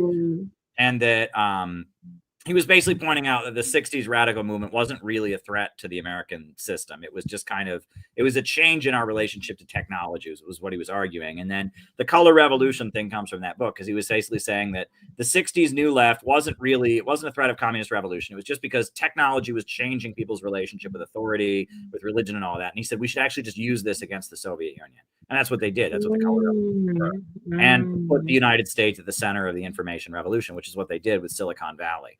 Right, and put the USA at the center of the computer revolution. And so that book is very important, and I quote it a lot because it kind of shows the strategy. It's like the first chapter of Where Is America Going? I get into that, and then I made it like a small pamphlet. AI is not the problem, where I talk about how the U.S. government made a strategic decision to put itself at the center of the computer revolution and all of that. So, what else is on your mind these days? No, just a lot of stuff that we gotta do for CPI, and a lot of work we gotta do, and also I don't know if I could even say it, but it's kind of embarrassing. But in a way, I kind of embraced it now that I feel like I wasn't the only one. And I know it's going to be like, oh my God, but it's normalized, I guess, back then. But back then, it was like, I don't know how the public school systems were back then. It's probably the same, but I was in, I was in special ed as a kid. And like, I don't know, I never thought I was any different, but I guess now for kids, they're like teaching them what is their type styles of learning, like listening, writing, or visually. And I was more of like a visual learner. And it's funny because like now I guess that's the way of teaching. And back then they didn't have many options. And then back then I was like mute. I didn't talk. I just Oh wow, learned okay. Spanish, and It was a I language guess thing. they kind of they were like, "Yeah, you're okay. We'll just send you off." Like, and the That's thing is so that awful. like, That's it was unfair. Yeah. yeah, like I didn't talk. I was quiet, I guess, and Yeah, they're because like, it was a language issue. "Yeah, Yeah. Oh, yeah." I man. didn't fit in, I guess, and like, they just like put me in there, and like the thing is that I mean I was in there, but the thing is that the classes were smaller, but I learned more. Yeah. I got better grades, but like I mean, it was kind of better for me because the classes were smaller, and the teacher I learned taught me like how I liked it, and it was good for me. But then, as I got older, I went to regular, and the regular was just as how like it didn't make any difference. So I don't know, kind of mess with my self esteem a Yeah. lot. Well, American education is Yeah. completely messed up. I got awful grades in school, horrible grades in school, and then people would meet me and they'd be like, "You're so smart. Why do you get awful grades?" Because it's like the grading system was designed to like Yeah. punish you for being smart. And for example, I remember I will never forget. I got like C's in French class. Right, I took French my freshman year of high school. I got C's. Why? Even though I got A's on all the tests, right? Why? Because so much of our grade was this folder that we had to keep, where we had to keep all the papers like perfectly folded, and we had to have all the papers there and all of that. And that was like a third of our grade. And that was so that all the like normies who just couldn't learn to speak French, it would like balance it out, right? So I got A's on all the tests, but I couldn't keep the papers organized. So I ended up getting a C, right? And then these normies, like they wouldn't get A's on the test, but then they had all their papers all completely. There were just so many things like that where it was like, in order to make sure that like everything was kind of balanced, they would kind of, punish. They would like, it was like you were really just being graded on how organized and how obedient and conforming you were being. And if you're a more creative or free thinking person, you're just not going to be that way. So you can learn the material, you can engage, but if you don't draw inside the lines, well, oh well, and then there was a lot of stuff like that when I had to like be like that. Like I had to just be like organized, or it was all fake. I had to fake it till you make it. And I was more creative. Like I'm more artsy. I'm more like that. But like even being artsy or outside of that, like it was limited because they didn't have enough like programs. Or the thing is that like, and when you're in public school, it's like it's very limited. Like with my son right now, like it's like so expensive to even like I was thinking, oh, let me see if I could take him to like some courses for after school. And I think for a month it was over 500 or 300 or something like that per month. And I'm like, that's crazy. So like right now I'm really happy with my son because he's actually doing good. And the thing is that I don't praise him for like that stuff. I know it's part of the curriculum, and sometimes with the curriculums it's like, I don't know, I just feel like they're too hyper focused with the organizing and all of that. But like him as social being, I'm very proud of him because I wasn't like that at his age, so I'm like, kudos to you, kudos to my child, because he's like the social kid. Everybody could approach him. I'm more of like, he's a kind-hearted person, and I'm very proud of him. And it's great. like, that's because um I'm trying to make him into a better human than I was. And hopefully it pays off in the future, because it's he's like, a people person, huh? yeah, now he's starting. Before he was, I guess, when he was like smaller, I guess, but now he's more respectful and everything like that. But now there he is. He's more of like sporty. He's into his sports and everything.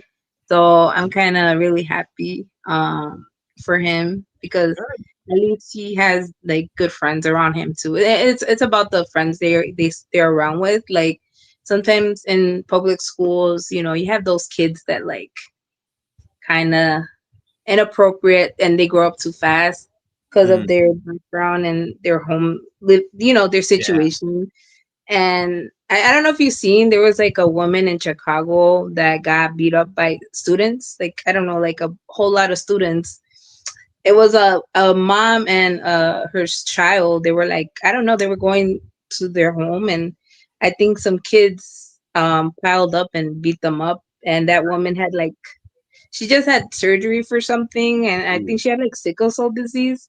And yeah, they got beat up, and like I feel like a lot of kids today are like being more ruthless. Like they're not respecting elderly or older people. Like there's no respect anymore with children.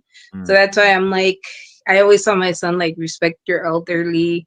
Just things that are like basics, because I feel like we're losing that as a society.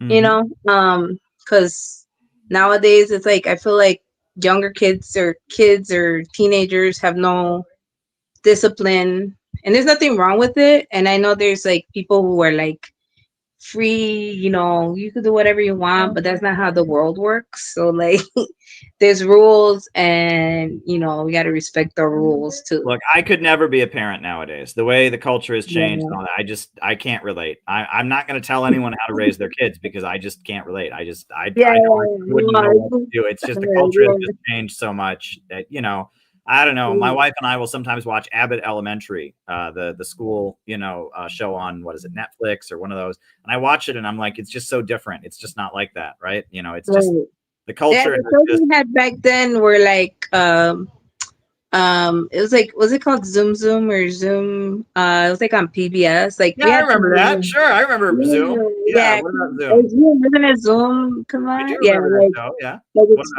science experiment. It was simple, and like we only had TV, and like back then it was like me after, and then I watched channel 32, which was Fox News or Fox, because of the Simpsons, and then by 10:30 or 10, we had to go to sleep because that's the last episode of The Simpsons. And like, that's the extreme. I never watched South Park. Like my parents didn't let us watch that at all, but we were allowed to watch The Simpsons. So I'm like, oh, go figure. Very good. Yeah. Well, when I was a kid, I was not allowed to watch The Simpsons. But then when I was like in high school, I watched it and I wondered what the issue was. But apparently the first few seasons of The Simpsons, Bart was the main character, not Homer. And Bart was like very sarcastic and disrespectful. That's what my parents didn't want me to see. But I guess the show had changed by the time I watched it in high school. It's been on TV forever, right? The Simpsons is just like, it just never, right? Like 33 seasons. Like 90s or 80, even, I don't know, like early 90s, I think. Yeah, late 80s. And and then, I think it's still, I don't know if it's still ongoing, but I know Disney took their rights, or Disney taken over. And it's like a lot of the clips from the old ones that were like inappropriate, or like they cut off a lot of scenes. So there's they had a lot of communist jokes on them, like in the 80s. Like there's one episode where they have like a baseball game and they play the Star Spangled Banner, and then the announcer says like, and now under our requirements of equal time, we will have a rebuttal from the leader of the Communist Party. And then everyone starts booing, and then this old guy with like curly hair who's like hunched over comes up to the microphone. He's like, "Hey, this is worse than Mayday," and it's like some kind of like anti-Semitic, like old Jewish guy or whatever, and he's going to come up and give the rebuttal to the Star Spangled Banner. And it's like, and I saw that was funny. And then there's one where Homer Simpson, he wants to join some kind of club, the Stone Cutters or whatever. And the grandpa is a member. And so the grandpa starts going through his wallet and going through all his membership cards. And he's like, all right, I'm a Freemason. I'm a member of the YMCA. I'm a communist. No, right? There was this other one. Did you see one? Like, I don't know which episode it is, but it's the one where like the USSR, they're like in the office, and then the guy, I don't know, he's like clicks a button and it flips to the USSR, and then Lenin breaks the glass and or something like Right. that. And Yeah, like, it's like they say, well, like, was it communism? The Soviet Union fell, and he said, "That's what you think," right? And he pushes the button. All the hammers and sickles come back, and like Lenin comes out of the tomb and is like walking around like a zombie. And, yeah, my because when I was becoming more communist back then, like my brothers would always send me that, and I'm like, oh my god, here we go. And I guess I was just one of those people, like those I'm a communist, I'm cool, but then I kind of like that's kind of like not my thing.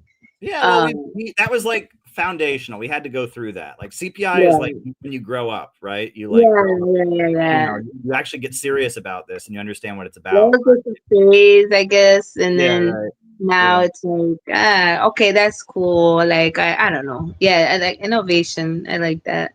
I'm an Yeah. innovationist. So I tell that now. I'm like I'm a full on innovationist because the communist thing is not my thing.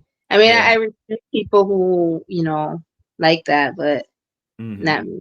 There But you yeah, go. that's kind of all that I just was gonna tell you because I could go on and talk forever, but I'll Well, leave you there. it's always great to have you on, Gabby. I wish you Yeah. and your family, the best, and everyone out there in Chicago. You guys are having a meeting in Chicago pretty soon, so Yeah, we're having one on Sunday. It's just Mhm. sometimes I have a hard time setting the app we use. Okay. But yeah, Sunday, they said 5 p.m., so pretty much 5 p.m. So Cool. yeah, it should be interesting. All right. And yeah, Yeah, well, thank keep you. me in the loop. I'm looking forward to seeing you in January. Yeah. So all my best wishes and give everyone my best. Thank you for all your Okay. hard work. Thank you. Bye. Bye bye. Oh, it's always great to talk to Gabby. Gabby and CPI Chicago are doing great work. We got great people in Minneapolis. I'll show it on the screen again. The banner drop they did today. I can't wait to see the full video. Over an intersection today in Minneapolis, CPI activists, healthcare, jobs and schools, not weapons for Ukraine. U.S. hands off Venezuela. Absolutely great stuff. Great stuff. And I cannot wait to see the video of all of that. I'm very much looking forward to seeing how that turned out. And actually, we do have a buy me a coffee that came in from Kim, which I will answer. I will answer it. If folks have a question, you can, if you don't feel like coming on the stream and talking to me about it, you can, of course, you can buy me a coffee like Kim did, and I am going to answer Kim's question. And buy me a coffee is a great way to send questions if you got a question. So Kim writes in and she says, would you please dissect Antifa for me? As I am playing catch up, I never really caught on to what they are about. Are they a single organization with a lot of offshoots, anarchists, etc.? No, I remember when I first heard of Antifa, it was a thing that like young anarchists did. In the 90s, you had a lot of these like young people that were into punk rock and thought they were anarchists. And they called themselves anarchists. They went to punk rock shows and they protested. And something that some of them would do is they would stalk Nazis. And it was only Nazis. It was not Republicans. It was not conservatives. It was not Christians who were anti-gay. It was Nazis. They would stalk Nazis, right? And a lot of it was like punk bands versus punk bands. Like, they would find out when, I think there was a Nazi like punk show called Rock Against Communism, and they would find out when Rock Against Communism was coming, and they would like go to it and disrupt it and get in fistfights with people. And there was a layer of these like young anarchists who stalked Nazis. And the Progressive Labor Party, which was a communist group, they did the same thing. They also kind of stalked Nazis, right? And they were a pro-Stalin communist group, and they also did that. Progressive Labor Party and, some young anarchists, and, they would invite communists. Communists would protest them as well. And it was like, if the Ku Klux Klan or the National Socialist, I guess they had, NSM, National Socialist Movement, or the American Nazi Party or some group like that was going to do something, if they were going to have a meetup at a public library, or if they were going to have a little demonstration or whatever, the communists would protest it. That was what Antifa was. And it only was after like actual Nazis. And it was kind of a niche that mainly anarchists got into. And that's what it was. What calls itself Antifa now is a completely different animal. Around the time that Trump got elected, it turned into like a group of people that would protest against Republicans, right? And it was like if Ann Coulter was speaking at Berkeley, a bunch of people would shoot off fireworks and barricade the doors, and it turned into something very, very, very different. And that what many people have noted is that there are a couple different. It's like a lot of people think anybody can, put a mask on their face and carry a sign and call themselves Antifa. But there is kind of a network of people, you could say, that are very discreet, that are not very public, that do carry out like targeted strikes, like they're violence oriented. That is what they are dedicated to, is they're engaging in violence. And it is related to gang activity. For example, years ago, I debated Augustus Sol Invictus, a white supremacist, a guy who was part of Charlottesville. But a couple months before Charlottesville, I had a debate in 2017 with Augustus Invictus. Before that debate in New York City, I got a whole lot of very crazy messages on Facebook. Give us the location of the event. Give us the location of the event. We had the event, and Augustus's people showed up. They were ready for a fight. They had knives and they had like a big walking stick with huge huge brass handles on it. They were ready to fight, right? And we did not disclose the location of the debate.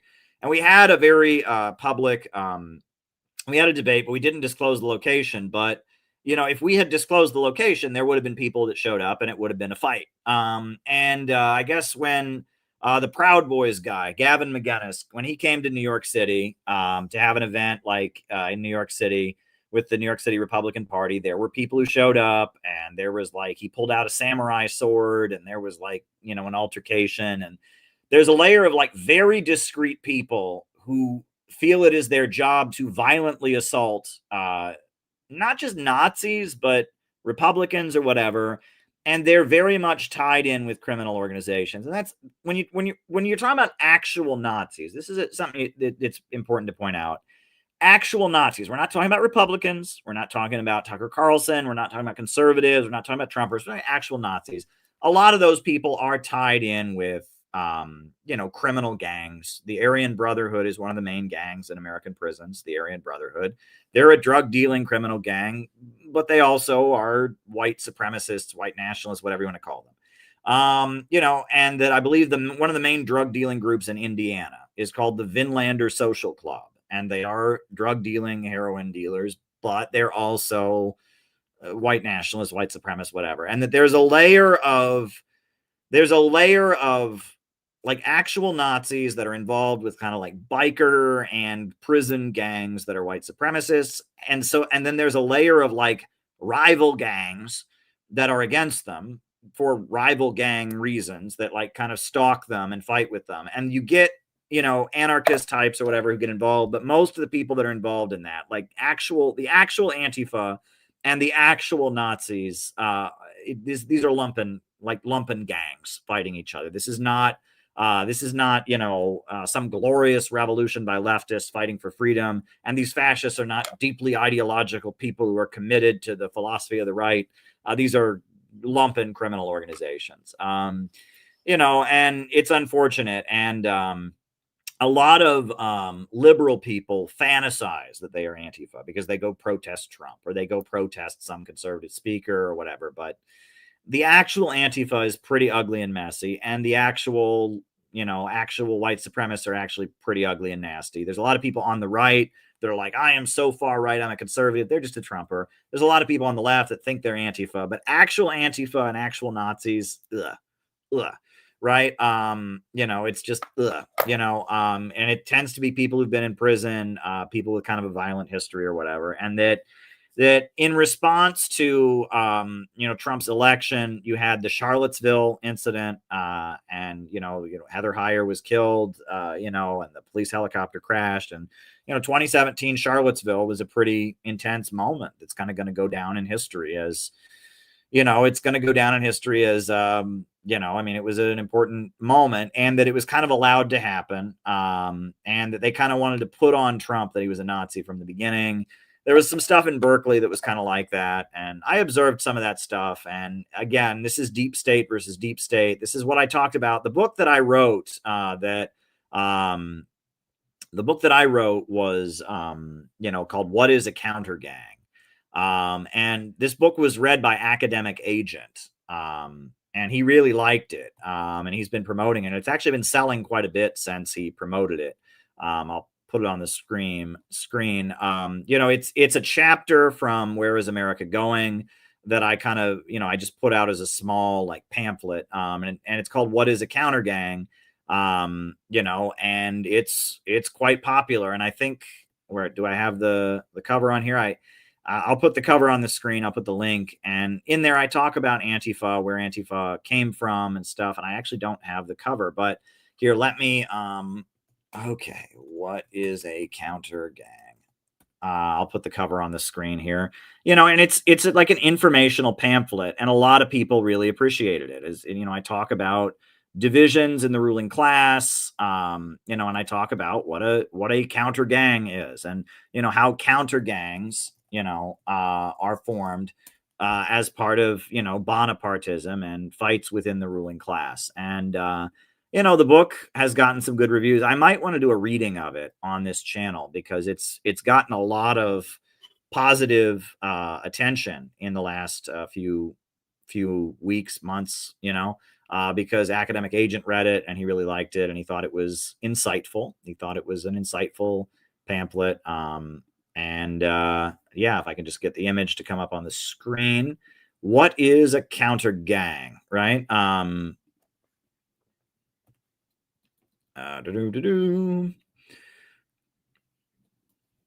Here we go. Yeah, it's What is a Counter Gang is the name of the book. It's just like a small pamphlet that's actually a chapter from one of my bigger books that I turned into a small pamphlet. It's available on Amazon right now. You can order it anywhere books are sold. You have to give them the ISBN, right? You don't have to buy it on Amazon. It has wider distribution. It's gotten a lot of, positive attention, I guess. And, it's called What is a Counter Gang? There's a section on Antifa in it where I kind of give my overall assessment of what Antifa is. A lot of people enjoy it. And I did a lot of those little pamphlets. I kind of, changed the way I was doing books. It used to be my books were all really, really long. Now I've realized that a lot of like little pamphlets are popular. And so I'm doing a lot of like little pamphlets, or compilation books, compilations of articles and stuff like that. I do that a lot now too. It's just kind of a thing that I do. So now John has sent another buy me a coffee, and that's something you can do if you want to, if you want to ask a question and you don't want to come on the stream. The best way to send your question is to buy me a coffee. Buy me a coffee is always appreciated. Buy me a coffee. You can buy me a coffee. If you would like to join the stream, you also have that option as well. And we would love to have more people come on, just like Gabby and just like Unanimous and just like Phil. We'd love to have more people come on. So you can also join the stream. Having more guests on is always a fun thing to do. Join the stream. So John, his question is, I know part of the innovationist line is a Marxist-inspired central bank. I was wondering what you think about the Federal Reserve System, whether that can be transformed into what you're describing or if it should be abolished and started from scratch. More generally, what you think about the Fed and its obsession with wanting inflation, etc. So this is a really common thing, right? I've seen this many times as people say, well, don't you know the Federal Reserve is the fifth plank of the Communist Manifesto? No, it is not. The Federal Reserve is a private bank. It is facilitated by the government, but it is private. And basically what happened is in the early 1900s, you would have a stock market panic, they called it. Every couple of years, you'd have a stock market panic due to a glut of overproduction. And J.P. Morgan would generally lend his own money to people to get the economy going again. So J.P. Morgan, a very wealthy capitalist, had a meeting in Jekyll Island where he got all of his capitalist buddies together and they came up with the idea of creating the Federal Reserve Bank. The Federal Reserve is not a national bank. We had a national bank when the country was founded. Alexander Hamilton created a national bank that would lend money to create infrastructure, et cetera. We don't have that. now. We have the Federal Reserve, which is a private, like it's a government created corporation that the head of it is appointed by Congress. A bunch of private banks run it, and its job is to run, pump money in and out of the economy. And it also prints our money. And for every dollar we print, we go more into debt. It's a complete ripoff invented by bankers. And it's not communism. And I used to get very mad at libertarians because it's just like libertarians have it in their head. Everything bad is communism, right? And so it's like, well, capitalism must be good. So we clearly just don't live in real capitalism. The Federal Reserve that is run for profit by private banks must be communist because it's bad, right? And that would get me mad. I'm at the point where, I'm anti-Federal Reserve, and I would like to create an actual national bank, a national bank that is owned by the American taxpayers, that loans money strategically in the overall interest of the nation as part of a central plan for growing the economy, not a private bank set up by the government and facilitated by private banks that makes sure private bankers can make more money. I would like to put credit in the hands of the community. Every major religion in history has forbidden usury, the lending of money at interest. And that's because it creates a creditor class. But if you put the purse strings into the hands of the state, right, then the state can strategically loan money based on what is in the overall interest of the economy. And you can plan out economic expansion. And that's part of economic management, is you having a state-run bank. That is the idea. Having a bank that lends money in the interest of an overall vision for securing economic growth in the nation. A real national bank, kind of like what Alexander Hamilton built when the country was first created. Not a rip-off scheme where the American taxpayer facilitates, Wall Street pumping money in and out of itself, in order to, maximize profits. And that's what the Federal Reserve is. And, it's weird because I am at the point where I kind of realize I agree with libertarians on a lot. We just don't agree on the solution. But libertarians are at odds with the deep state. And 21st century socialism involves small business owners. I had a whole broadcast about this recently. Like, I don't hate libertarians the way I used to, because Marxism has become such a joke at this point. It's just wokeism, right? Marxism used to be the struggle of the society as a whole to take control of the banks, factories, and industries and organize them rationally in order to make sure you had unending economic growth. Now, Marxism is calling people racist, tearing people down, demonizing Republicans. It's just this cultural movement that is just about destroying and tearing down any optimism or hope. And it's combined with the economic philosophy of Malthusianism, which is something Marx spent his life arguing against. Theories of Surplus Value is a book written by Marx where he rips to shreds Malthus. Overpopulation and Marxism are inconsistent. The whole point of Marxism, I have put this is what Marx said about the highest stage of communism. I have screenshotted it because it comes up so much. The higher stage of communism, what does Marx say about it? What is the ultimate goal? This is what Marx said. In a higher phase of communist society, after the enslaving subordination of the individual to the division of labor, and therewith the antithesis between mental and physical labor has vanished. After labor has become not only a means of life, but life's prime want. After the productive forces have also increased with the all-around development of the individual, and all the springs of cooperative wealth flow more abundantly, only then can the narrow horizon of bourgeois right be crossed in its entirety, and society inscribe on its banners, from each according to his ability, to each according to his needs. Communism is a society of vast abundance, where there's so much wealth that there's pretty much equality because everyone has enough, right? That is the basis for equality. And there's no need for a state because everyone has enough. Why would anyone steal? And that, social hierarchies fade away in a state of vast material abundance. The road to getting there is a centrally planned economy. It's having an economy where the banks, factories, and industries are rationally organized so that growth continues. You don't have gluts of overproduction. The problem with capitalism is that capitalism is the only system where people can become homeless because there are too many houses, where people can become hungry because there is too much food. Gluts, G-L-U-T, glut.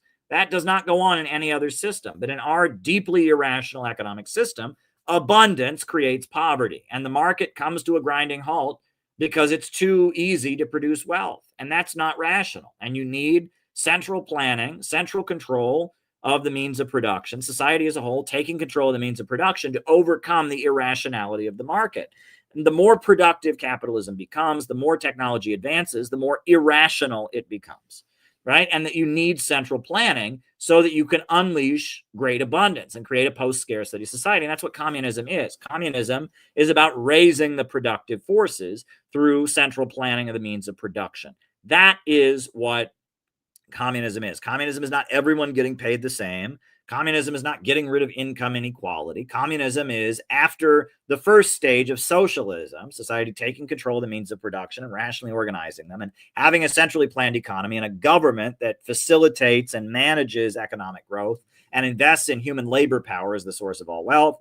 You have a government that is controlling and planning the economy to unleash creative power, and then ultimately that leading to a world with so much wealth and abundance that the need for the state fades away and that there's equality because there's so much for everybody. You cannot force equality. Let me repeat that. You cannot force equality. There cannot be equality in poverty. As long as there is scarcity, there will be inequality. That's the basis of the state. That's the basis of injustice, inequality, the need for a government. All of that is based on scarcity. Abundance is the road to equality. And if you try to create equality in poverty, which is what Che Guevara tried to do in the early years of the Cuban Revolution, didn't work. It's what Pol Pot tried to do in Cambodia, didn't work. It's what Mao tried to do during the Cultural Revolution, didn't work. You cannot create equality in poverty. You cannot create the higher stage of communism based on willpower. It requires abundance. The idea is we need a planned economy to create that abundance. We need a rational central plan in order to create that abundance. But you cannot just make everybody equal. It just that has never been what Marx advocated, and that is never, and it's just a recipe for disaster. It's an absolute recipe for disaster. And it's not consistent with Marxist economics. Read Critique of the Goethe Program. They make very clear they want society as a whole to control the economy. It's not about equality of income. It's not about redistribution of income. It's about centrally planning the economy, centrally controlling the means of production. So they function in a way that society can just keep getting wealthier and wealthier, and the level of abundance in society can rise. That is the idea. Critique of the Goethe Program is a great study. And now we have another question from Kim, right? And that's great. And like I said before, if you would like to join the stream, you are welcome to join the stream. The phone lines are open. People are welcome to join the stream. And if you'd like to do what Kim and John have done and send questions, you can do that as well. And the best way to send questions is via Buy Me a Coffee. Buy me a coffee. Buy me a coffee. Buy me a coffee is the best way to send questions. So Kim has sent another coffee question. Kim says, what prompted my question about Antifa was something said during the clip of David Rovics that you played. Why would they have a problem with David Rovics? Rose City Antifa. I might be confused. You might want to answer this another time. No, I'll answer it. In Portland, Oregon, there's a group of people who call themselves Rose City Antifa. They are an actual organization. They go by that name. And they're nuts. They're bonkers. And they get promoted on social media. Certain podcasters have made them famous. And because of that, they go after people. And they have made it their mission to make David Rovics miserable, to get his gigs canceled. He lives in Portland, but he travels around the country and around the world to perform. And they go out of their way to try and get his gigs canceled. And they protest any rally that lets him play. And they have put up posters all over his neighborhood calling him a Holocaust denier and an anti-Semite. They're awful. And David Rovics is a lifelong leftist, right? He's a Gen X lifelong leftist, but he supports the Palestinians, and they consider that to be anti-Semitic. He supports, he takes anti-imperialist stances when it comes to Russia and countries like that, and they consider that to be fascist. And they are a nasty group of people, and they are kind of, people have described Rose City Antifa. It's almost like, like the bouncer at a bar will start getting into fights with people to justify his job. They go around looking for people to fight with. They protested a group of feminists that were questioning the trans thing, and they protested a public library because a group of feminists that questioned the trans thing were in there. They called it a transphobic conference. They even protested. There was some kind of leftist event that didn't require people to wear masks, and so they protested that, and they protested it. Oh, it's going to kill disabled people. They are like nuts woke liberals, and they go around calling people Nazis. I've been targeted by the same crew. These people all get their orders from intelligence. Okay. Look, I mean, I can show the video again. I've showed it on here many times. When I went to Minneapolis, Penny, we put on a workshop. We had a good 20, 30 people at this workshop. But outside were 15 crazy protesters. And Gabby, I'll just put it on. It's a fun video from when we were in Minneapolis. This is Antifa in Minneapolis trying to shut down the CPI workshop. And it was hilarious and sad. But this is, I am stalked by Antifa type people who just hate Russia. They're working for American intelligence. They just hate Russia. That's really all it's about. They're a layer of anarchists who love the Ukrainian Nazis, anarchists who love the U.S. State Department, and harass people that are anti-imperialist. This is what happened in Minneapolis. We went out to Minneapolis to do just kind of a routine, small workshop that we do in a number of cities. We've done them before, where we get together, have some classes, get to know different members, different friends. Anyhow, we get out there and we see all these crazy signs posted up all over the neighborhood. Let's not alert the membership as of yet, right? Because they want a reaction. If they see they're getting a reaction, that'll embolden them, right? We'll just be extra careful with security at the door. But honestly, I don't think we should not do the event. No, I think we should do it. I guess we'll just proceed with our meeting as usual. Okay, so the first thing is that the break time is the most important, right? The break time when we're actually talking to people is the most important time, right? Actually, when I'm speaking and all that, it's not that important. What's important is when we're talking with the people. On Saturday morning, our main concern was the lack of heat. The Airbnb had not turned the heat on, and it was record low temperatures. It was a very, very cold night. So we're inside the house, and we're figuring we can't really start the workshop until the heat comes on. So then we see them outside. Burger King! Burger King! Burger King! Burger King! Burger King! It is 8:30 in the morning. And it's like 20 below zero. You're gonna wake up the whole neighborhood. Yeah. Everyone's in the neighborhood's gonna hate them. The house across the street looks abandoned or dilapidated. I don't think they're worried about fascism. They're worried about putting food on the table. We're worried about getting the heat turned on. Yes, It's a little cold here. The heat hasn't been turned on in our Airbnb. And these guys start preemptively gloating that nobody is showing up. No, we expected you like turning the attendees away. This is amazing. It seems like no one is coming. Wow. Not knowing that we literally don't have heat and we're not gonna start the thing without heat. It was actually like a solid hour after they left before we got the heat, and then we had people start coming. Well, actually, I take that back. There was one gentleman they did get to try to intimidate out of attending, a disabled gentleman, which, that's cool. They shouted at him, "Don't go in there, they'll rape you." He attended though. He was not scared of them. Hello, Gabby. I've seen you. I've seen you on the Can we see video. what they gave you? Hello. Can we see what they gave you? Morning, this is a cult. Press TV. Oh, wow. It's Dugan. Press TV. Oh, man. Linda LaRouche. And your name's on here, too. Really? Yeah. What? Famous. Right? You're a failed political candidate and dedicated follower of Caleb Maupin's. We're inside and, laughing about it. The whole thing just looked completely insane. At 8:30 in the morning, in record cold temperatures, you have 15 kids out there wearing COVID masks with signs about spanking and fascism and cults. I mean, the whole thing just had to look completely insane. What are they saying? Maupin runs the CPI. He's a weird little guy. One of the chants that they had, which I absolutely loved, was Caleb owns CPI. He's a weird little guy. Caleb owns the CPI. He's a weird little guy. They're calling you weird, dancing around with signs that no one understands. Now, I thought that was very funny.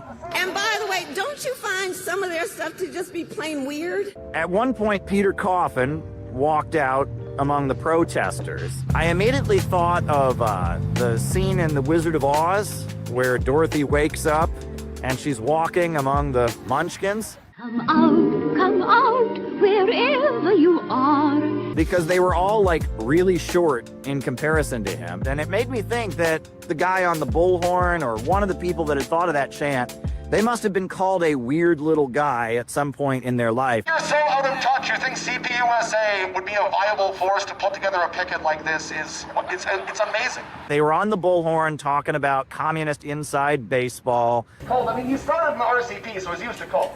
Gospels were a joke even to Trots. No, we're trying to show you we care enough to tell you guys what's going on here. We want you guys to get out of the cult. We're trying to show you we care enough. No, we're trying to show you we care enough to tell you guys what's going on here. We want you guys to get out of the cult. We are gonna have some fun with them, but we don't want to be too mean to them because there's a lot of people in this organization around the country, and I'm not gonna violate anyone's private business, but more than a handful of people that have joined CPI that have told me why they joined CPI. And they said, Caleb, I was in these communist circles, I was in my 20s, and I was using drugs. I rock bottomed. I screwed up, I did something wrong, and I had to go into recovery. And I realized that if I was gonna get over my addiction, I couldn't keep thinking in the pessimistic, dark, hopeless way that seems to accompany communist politics in America. I had to be optimistic. And I suddenly started hearing you, and you were the only communist I could stand to listen to anymore. You were the only one that was putting out a hopeful, optimistic message that wasn't tearing people down, that wasn't preaching resentment. I believe there were people out there that are in that same category. Do you know what I honestly believe deep in my soul? I believe that there were people out there today that will eventually join CPI. Let me just put it this way.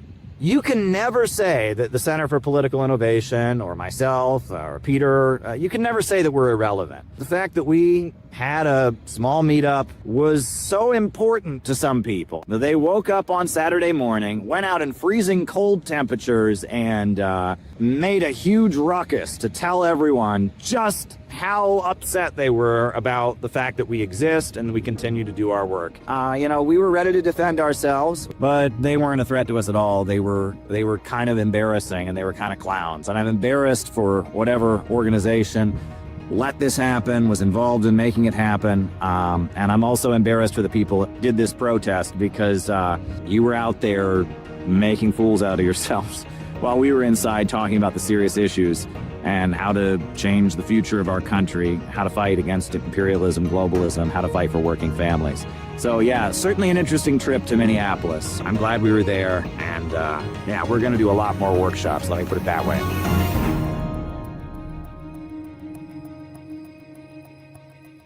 Yeah, that was pretty cool. And in a way it was a compliment. I mean, they were saying that we are important enough to go and disrupt our event that way. I mean, I have never felt so important in my life. I mean, it was just like, wow, Caleb, what you do is really important. So important that 15 people woke up at 8:30 a.m. To go out in freezing cold temperatures and yell about you and how much they don't like you. It was definitely a compliment. Definitely a compliment, I will say. That's really all I can say. So somebody else also sent another buy me a coffee question. It was Richard, and I will answer it. And I do want to remind people that if you want to come on the stream, you can come on, or you can just buy me a coffee and ask a question. That's welcome as well. If you want to buy me a coffee, the link is buy me a coffee, Caleb Maupin. That's the best way to do it. Cash at me at Caleb Maupin 22. I don't think we're on Rumble right now. If we're on Rumble, you could Rumble rant me, but we're not. I think Rumble, we didn't end up streaming this because it's like 2 in a day or whatever. But yeah, you can buy me a coffee, or if you want, you're welcome to join the stream, right? We have that option as well. And people have been coming on. People have been coming on throughout the night. Here's the link to join the stream. I should tweet it out, right? I should tweet out the join the stream link, right? We'll tweet that out, right? Sometimes we get people from Twitter who want to come on. So yeah, what do I put in my tweet? Or I guess it's not a tweet, my X post now to get them. I'll put like the phone lines are open, the phone line, or the studio link. I'll say the studio link is open. Come join me on my live stream, and I'll just put the link, right? Okay. Join the stream. All right, cool. We'll do that. We'll see if that'll get anybody's attention. We like to do what we do here. But anyway, so now Richard sent his question, which was, Xi and Orban, the red-brown alliance we need in the West, fuck anyone who actually uses that term. Conservative Christian alliances with communists being interesting. Conservative Christians, 2 steps away from blatant racism, 2 steps away from saying good things about corporations and what the problem is. So, that whole thing is very interesting. The problem, okay, so how do I touch that? Viktor Orban is a conservative leader in Hungary who is, to some degree or other nationalistic. And I mean, he's not a full-on anti-imperialist, but he just wants to do business with Russia. And he wants to do business with China because it's better for Hungary. And he just doesn't care, right? And it's like, there's this whole liberal culture. You're supposed to hate China and be, demonizing them in the name of human rights. And he's just like, no, I'm just going to do what's best for Hungary. Very respectable. I think, honestly, that there are many people that are socially conservative and religiously conservative that would have no problem with socialistic or socialist economics. And I also think that there are many people that have socialist economics that could have an attitude of live and let live, right? That maybe they are socially liberal, but their attitude is live and let live, right? If you want to raise your kids to be, go to a school where there's no LGBT and stuff, fine, right? If you want to, have abortion be illegal in your state, and then people can drive to a liberal state if they want to get an abortion, fine. There's a lot of people who feel that way. And that would actually probably be the majority of Americans, right? If it was a question of just having economics where the government was going out of its way to make sure people had jobs and healthcare and education. And on social issues, people were not forced either way. We had conservative areas and we had liberal areas. Live and let live. You can raise your kids how you want to raise them. You can do what you want in your region. I think a lot of the majority of Americans would agree with that. And that's why the left, the woke left, after Trump was ousted in 2020, after the January 6th events, January 6th, 2021, after that, there had always been this undercurrent of like accusing leftists that were anti-imperialist and that were friendly to Russia being Nazis, but it really escalated. The bread tube stuff really, really escalated. And there was just a smear campaign. They're really afraid of that. That is like the greatest fear of the liberal order, is this idea that socially conservative people who don't have a problem with and actually want economic policies that benefit them would team up with people on the left who also want economic policies, and they don't want to make an issue of forcing everybody, forcing everybody to adopt their agenda. That there could be kind of a majority of people around economic policies promoting economic growth. That is what scares the liberal order like crazy. Right. And the left has gotten to the point that if you just stand for what the left used to stand for, you're a Nazi.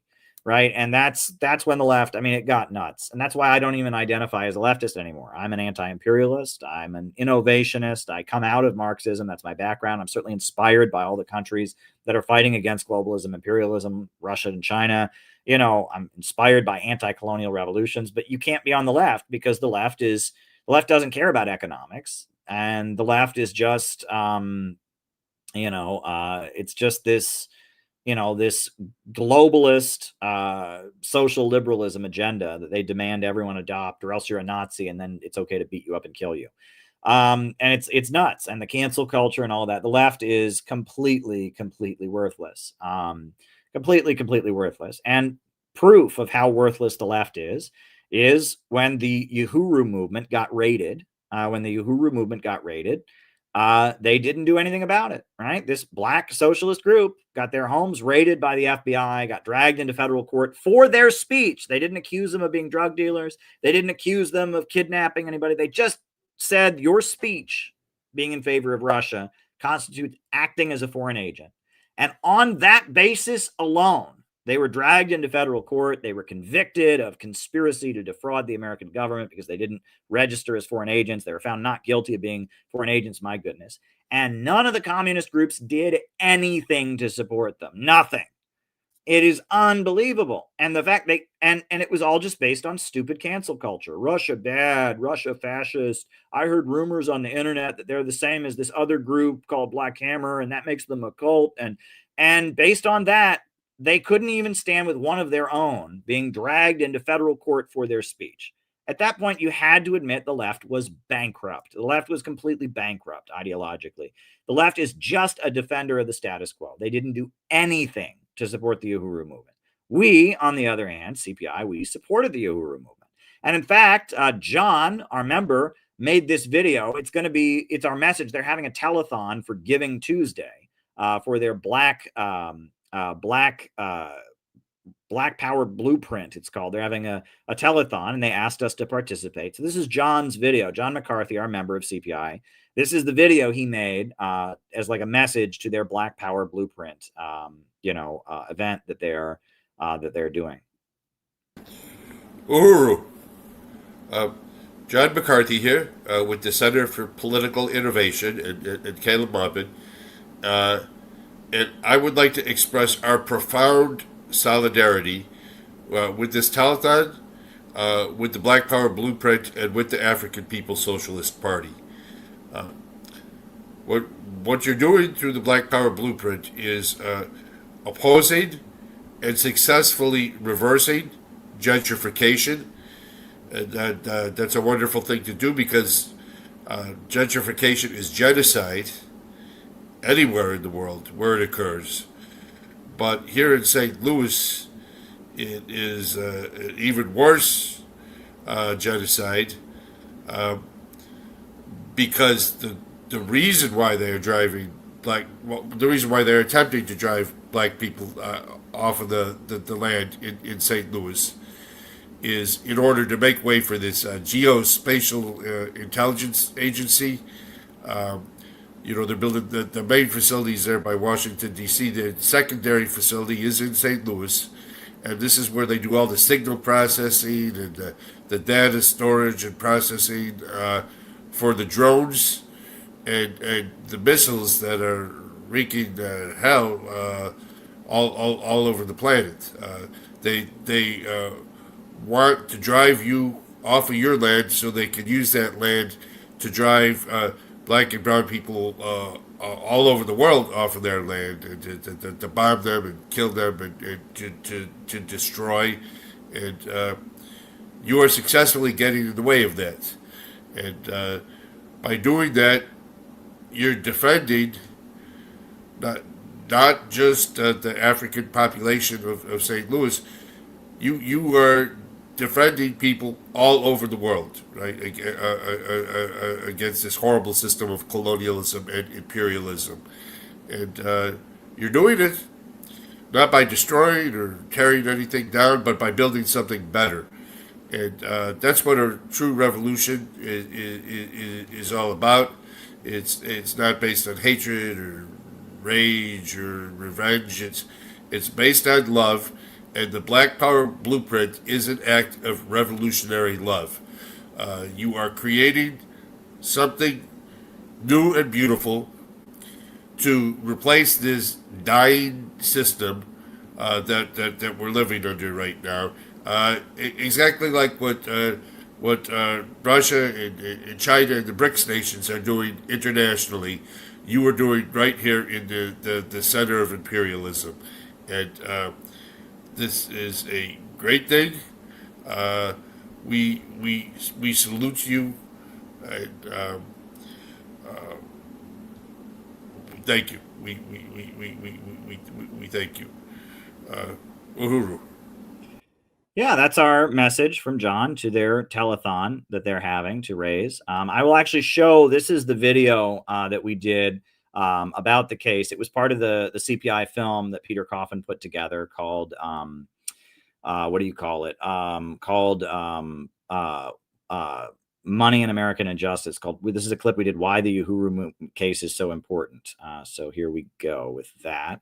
After the rioting was done, U.S. media kind of forgot about those communities. Well, Uhuru, they went out there because they saw black and brown people like themselves that were out there protesting and rioting, and they stayed there. And they've been there since 2014, providing services in the community, giving these young people in the community something constructive to do, not just go out and break shit to raise awareness about the conditions they're in, but ways to actually feed people and serve the community. And they've been there in St. Louis since 2014 doing constructive work.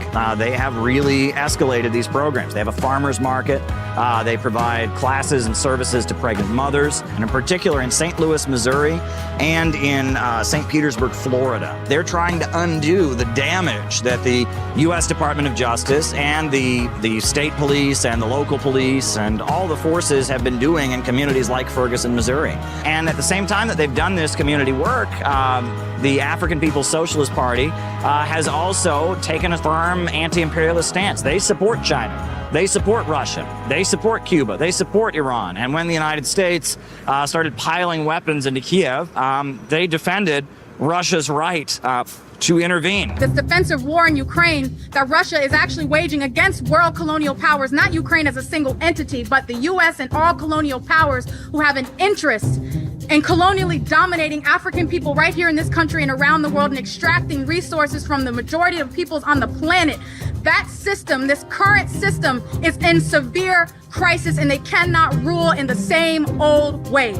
Because of that, their homes were raided. Then months later, the federal government came out with an indictment, and it's charging them with being Russian agents. And it's trying to allege that the election campaign that they ran in St. Petersburg, Florida, was somehow interference in the U.S. electoral process. 4 activists associated with the People's Democratic Uhuru Movement and the African People's Socialist Party have been indicted by the U.S. Department of Justice. The indictment from the U.S. Department of Justice accuses them of spreading Russian propaganda and cites simply some web conferences that they had, some Zoom meetings, some emails they sent out, as well as the fact that they have run routine election campaigns. Is this of concern to the Secretary General as an attack on human rights, freedom of assembly, etc.? I frankly was not aware of the case before you mentioned it. Let me look into it and I will get back to you. What's going on in Africa is directly connected to what's going on here. What's going on in Ukraine is connected to what's going on in Harlem. You know what I'm saying? It's an international global economy that's all connected. Because they go to conferences in Russia, this constitutes Russian meddling in the elections. The whole thing is ridiculous. It's completely, utterly ridiculous. They've been running these campaigns for years, since before I was born. Back in the 1970s, they were running people for office. Their platform of reparations, I mean, Marianne Williamson, she's a major Democrat candidate. She also says she believes in reparations. I mean, it's not a unique message that they have in that sense, but they have been targeted because they're doing what you're supposed to do. I mean, you know, at all of our meetings, we have a picture of Fred Hampton up on the stage because Fred Hampton, he built a free breakfast program. He organized what he called a rainbow coalition, uniting low-income people, white, black, brown, Arab, Latino, into one organization, you know, trying to build up community empowerment, trying to do community service projects while teaching Marxism and socialism. You know, we look at Fred Hampton as a great example of the American revolutionary tradition. And, you know, the African People's Socialist Party and the Uhuru movement, you know, they don't like that we wave the American flag. They don't like that we consider ourselves patriotic. They have their own kind of unique analysis. They talk about what they call the colonial mode of production. That's not traditional Marxist thinking. And we don't agree with them on a number of issues. But it doesn't matter. We support them. We all have to stand up and oppose the ideology of division and support an ideology of unity based upon our material interests, you know what I'm saying, to work together. People who can't understand that, people who can't get past, you know, this or that, like, we got to put aside our differences and say that if they come for them, they come for all of us. They go after them, they got to deal with all of us. That needs to be the attitude among anti-imperialists. Yeah, and we immediately got involved in this case. Immediately. You know, yeah, I just showed it, John. Scroll back. I just showed your statement. Yeah, we started off the section on that.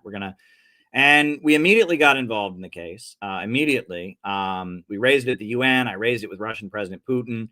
And John and I both attended their trial in Tampa, Florida. And I will actually show, you know, at their sentencing. You know, at the sentencing that happened, you know, we We were there on the day of their sentencing in Tampa, Florida. This is me speaking to the press outside the courthouse. On behalf of the Center for Political Innovation, I would like to just give and express our deep admiration for the three defendants and what they put up with, what they struggled, how they endured. I also want to say that the Foreign Agents Registration Act, an absurd piece of legislation, was the basis of this prosecution. And that piece of legislation needs to be overturned. The Foreign Agents Registration Act is a threat to all Americans who advocate peace. It essentially criminalizes being friendly to other countries, and that piece of legislation needs to be overturned. That law is a threat on all Americans who advocate peace. We were honored as the Center for Political Innovation to raise this case at the United Nations, to raise this case at the World Youth Festival in Russia, and we will continue to raise this case. A full pardon needs to be granted to the Uhuru Three, because Donald Trump saw how that legislation could be weaponized against his own supporters as well. So Donald Trump needs to give a full pardon to the Uhuru Three when he takes office. Thank you very much. Yeah. I mean, we were at the courthouse at their trial on the day their trial started. John was there the first week of the trial. We were there at the sentencing with Scott Ritter. We convened a UN press conference to support them. We raised the case in Russia. I mean, we made it our focus to defend this organization, this organization that was under attack. They were acquitted on the main charge, but they were convicted of conspiracy, right? And because of that, they still would like to get that overturned. They were not sent to jail, thank goodness. And they recently convened a Venezuela solidarity call where I was invited on to give a Venezuela solidarity statement. Here we go. I want to welcome up Caleb Maupin, founder for the Center for Political Innovation, longtime supporter. One of the first videos that I saw out there in the world after the Uhuru Three were attacked was a video of Caleb. I didn't even know who this person was, but I just saw a courageous individual taking a stand. And so I just want to appreciate you for being on. And let's go ahead and bring you up, Caleb Maupin. Hold on. There you are. I see you. All right. Thank you, comrade. I'll turn it to you. Well, on behalf of the Center for Political Innovation, I would like to thank the Uhuru movement for convening this very important call.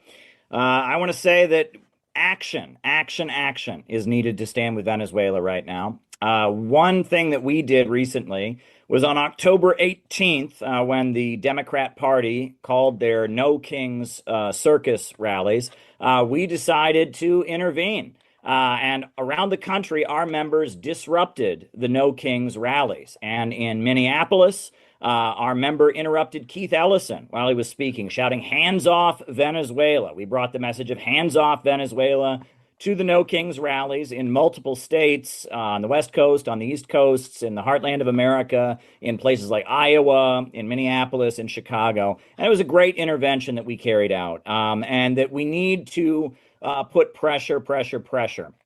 Venezuela needs our support now more than ever.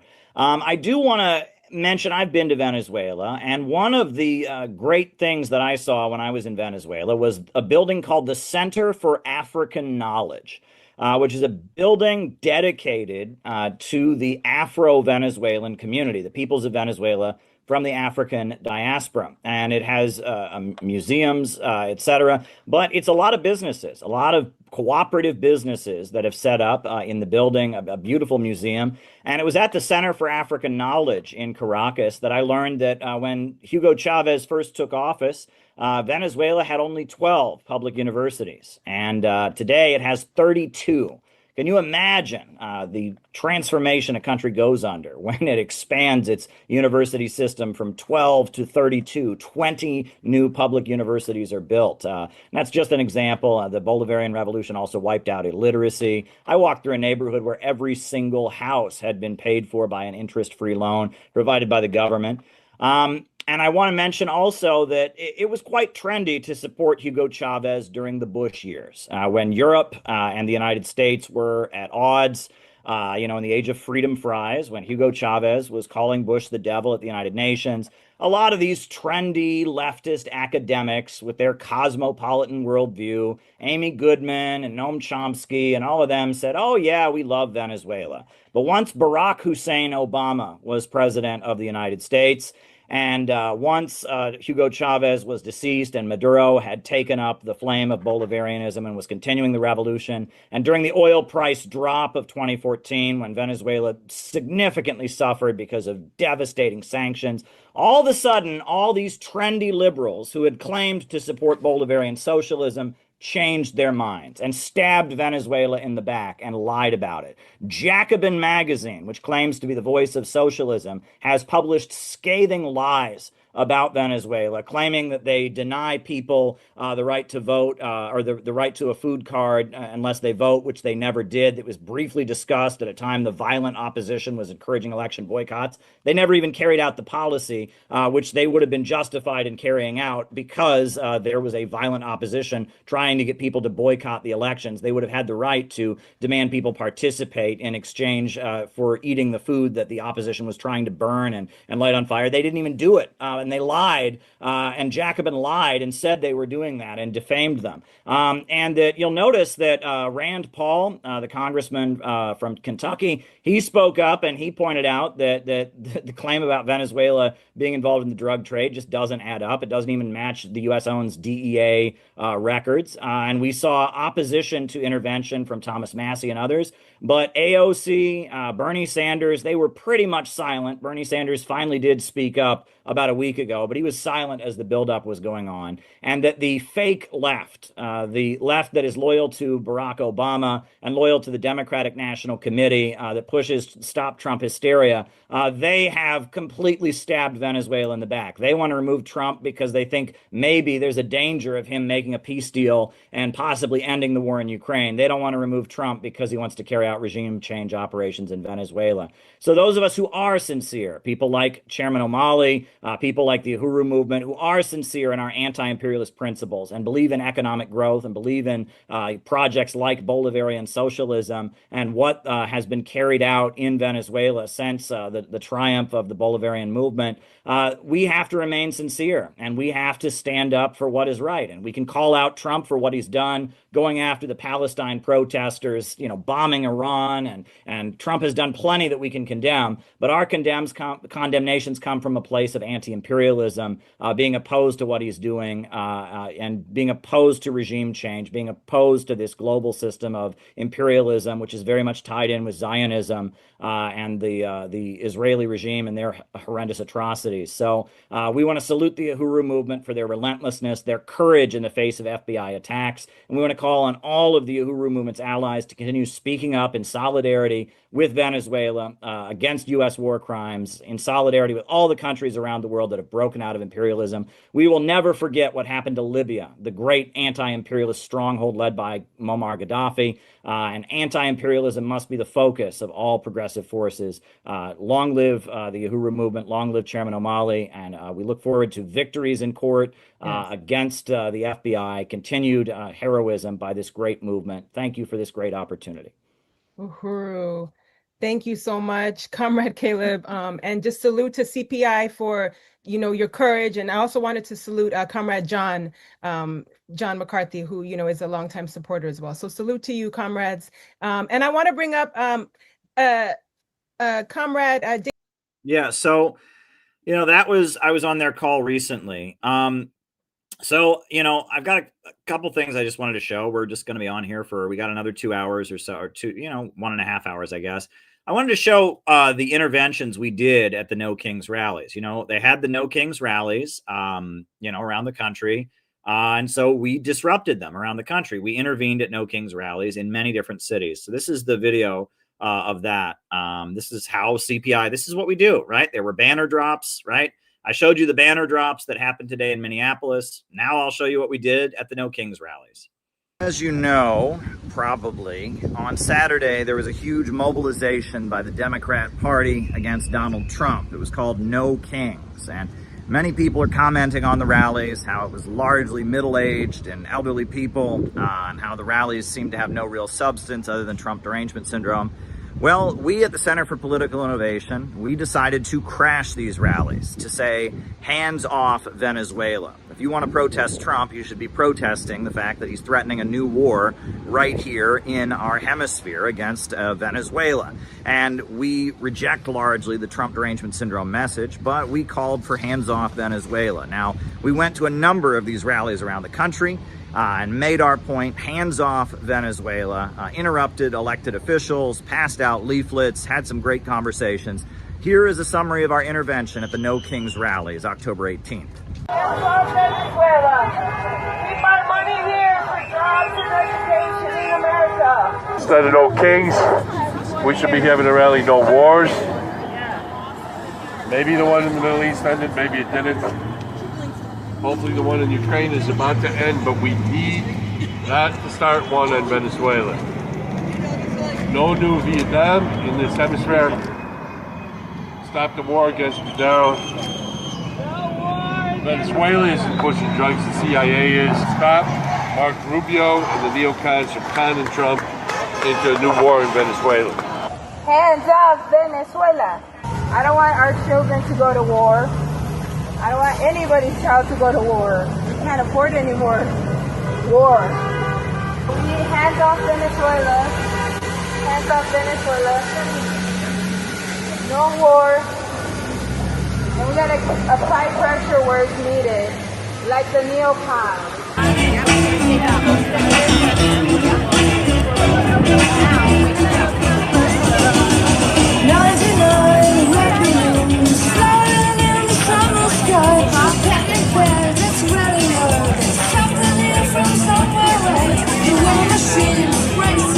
And Twin Cities. Come on, buddy.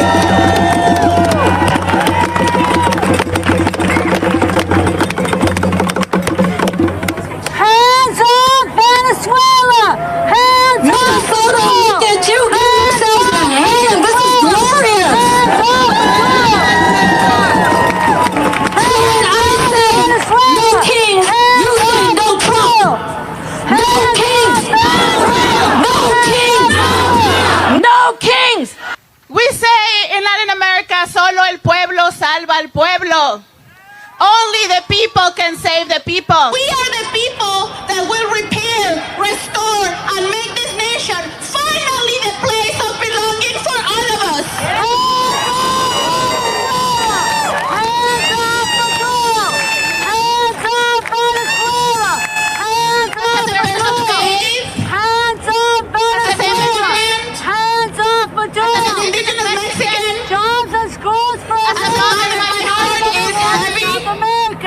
As we witness the pain and the violence brought upon our families, bring our troops home. kidnapping of immigrants and citizens alike, Indigenous people, bring our violent arrests, no war in Venezuela. militarized missions in the name of full safety. Well, it's disrespectful to invade another country. When hearts are numb, the cries of We don't want no World War III. We don't want World War III, folks. This is what we ought to be talking about. The kings are the military-industrial complex, the pharmaceutical-industrial complex, the Democrats, the Republicans, even Mamdani. He wants the young people to think Maduro is a dictator. He is not. So it's not just Marco Rubio. It's Mamdani and the Democrats too. Because at the end of the day, they make money from the lobbyist groups. We need to get money out of politics. That's what we need to do, folks.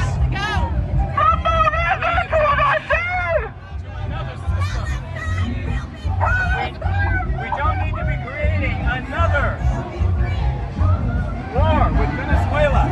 Venezuela never attacked us. We're bombing fishing boats. Hands off Venezuela. Peace now. We got oligarch crisis. So stop the war in Venezuela! You're worried about guns? Bring more troops home and stop bombing other countries! No! Stop the war in Venezuela! Jobs and schools for America! You want to stop school shootings? Let's stop selling guns to Nazis in Ukraine, huh? How about that? And what about the abuse of the criminal justice system? My dear friend and your dear friend, Tish James, is facing an indictment along with James Comey. This is an abuse of the criminal justice system. Basically, he took your Medicare and Medicaid and got rid of it so that he could give it the money to the billionaires. It is so evil, so wrong, and we can't stand it. Hands off Maduro! Bring our troops home! From kind of Trump into war with Venezuela. That war will make Vietnam look like a picnic. Everybody in Venezuela's got a gun and they all love their president. This war will be a dumb war to get into. Any war is dumb, but this war will be really dumb. Stop Rubio's war in Venezuela. Got to concentrate on ending wars, not making wars. If the Democratic Party adopts that message, they'll win 100% of the House. But instead, they're talking about stupid stuff. Brother, I like your sign a lot. Could I ask you about it? Yeah, sure. All right. You are live on No Jumper, brother. What is Hands Off Venezuela? What's going on for those that don't know? So for those who don't know, right now the U.S. is trying to destabilize Venezuela again, to trying to take its resources by claiming that the government is in cahoots with narco traffickers. While we all know that the CIA, like there's a 60-minute segment that shows that a general that was smuggling was actually a CIA asset. Wow. So it's like kind of like mirroring what happened with the Iran-Contra. Yeah, it sounds like El Salvador in the 80s. Yeah, definitely. But this was in the 90s when Venezuela is still not in a socialist government. Okay. Yeah. And why do I keep hearing about Israel's involvement? The Venezuelan government has been very outspoken about the genocide that's currently going on in Gaza. So if you have a legit government calling you out by name and word, calling it a genocide, saying that you're committing genocide out loud, I don't think you're gonna like as Israel hearing that, like when having that. They don't want to get put on blast. Yeah, they don't want to get put on blast. You could insinuate it and it'll be fine with it, but like they don't want to be called out for what it is, because like there's meaning, like legally there's meaning to those words, like so there's retribution, but. Well, at the end of the day, it's money in politics. I mean, it doesn't matter where that money is coming from necessarily. I mean, there's lobbyist groups of all kinds. And, when Obama was president, the Supreme Court passed Citizens United, which put that on steroids. Right. Basically, it had already been in place, but now anything goes. And we're seeing the influence of AIPAC in practically every part of our government. You know what I mean? So it's like, and even Trump, I think at the Knesset even admitted, to the world that, we're getting all this money from, Miriam Ellison and all this. And, the irony of this event here is George Soros funds a lot of the No Kings events. And he's technically, by principle, you could say he's a king. Yeah, a lot literally. of money, like, is that the richest dude in the world, kind of?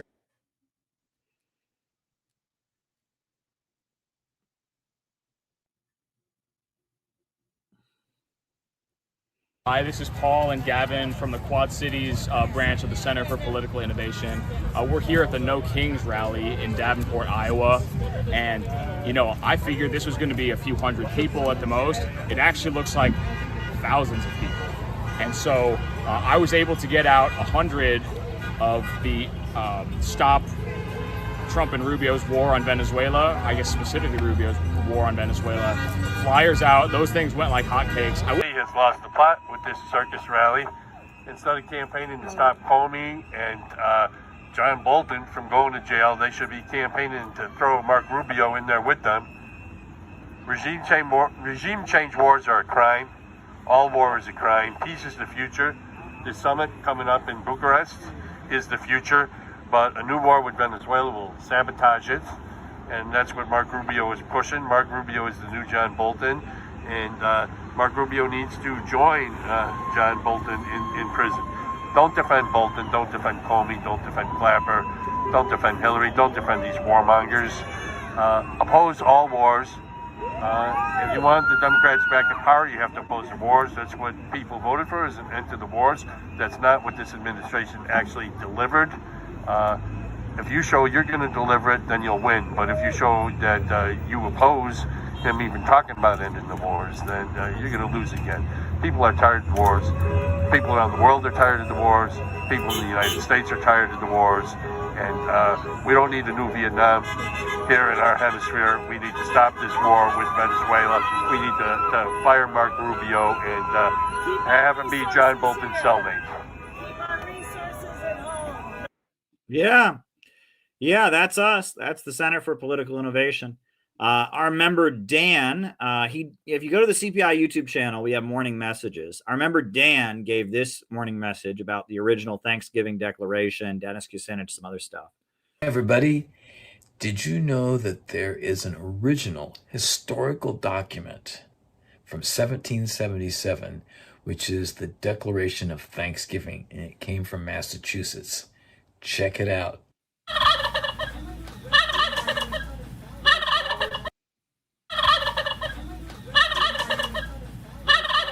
I just want to say, I hope you are enjoying this day, giving thanks and spending time with loved ones, relaxing and enjoying yourself. I am definitely doing that, although I'm recording this another day. But so I'm grateful for many things. I'm thankful for all of you. Many I got to meet and spend time with, have conversations with, in Chicago and in Rockford, inside cars, the Airbnb, etc. And I look forward to spending more time with you, spending more time planning, organizing, and being engaged together for what is coming next. We have a lot of work to do, as we all know. So stay focused. But for now, be in the moment where you are and enjoy the moment and be grateful and thankful. And I'm grateful and thankful for my biological family, for all my friends throughout my life, and the opportunities that I've had to be able to share what I know and what I feel. And I look forward to a lot more. So I want to share with you right now something from my television show, The Now Man Show, which does broadcast on the Aurora channel here in Pasadena. And this was an opportunity that I had to ask a former Ohio Congressman, Dennis Kucinich, the question, what are you thankful for? So I want to share that with you right now. What are you thankful for? For life, for every moment, for waking up every day with a sense of gratitude, for being able to absorb the piquancy of every single moment, for the love of my wife and family, for the friendships that I have. Thankful for love. That's fantastic. Yeah, that's Dan. He's heavily involved in our operations out in LA. He'll be at our event coming up. We're having an event to kick off the new year in New Jersey. It's going to be absolutely phenomenal. I hope that you will be there. Make a point of registering. Make a point of registering for the event. It's going to be absolutely great. I really would like you to be there. I would really like to have you at the event. It's going to be absolutely tremendous. Yeah, it's going to be great, and it's going to be important.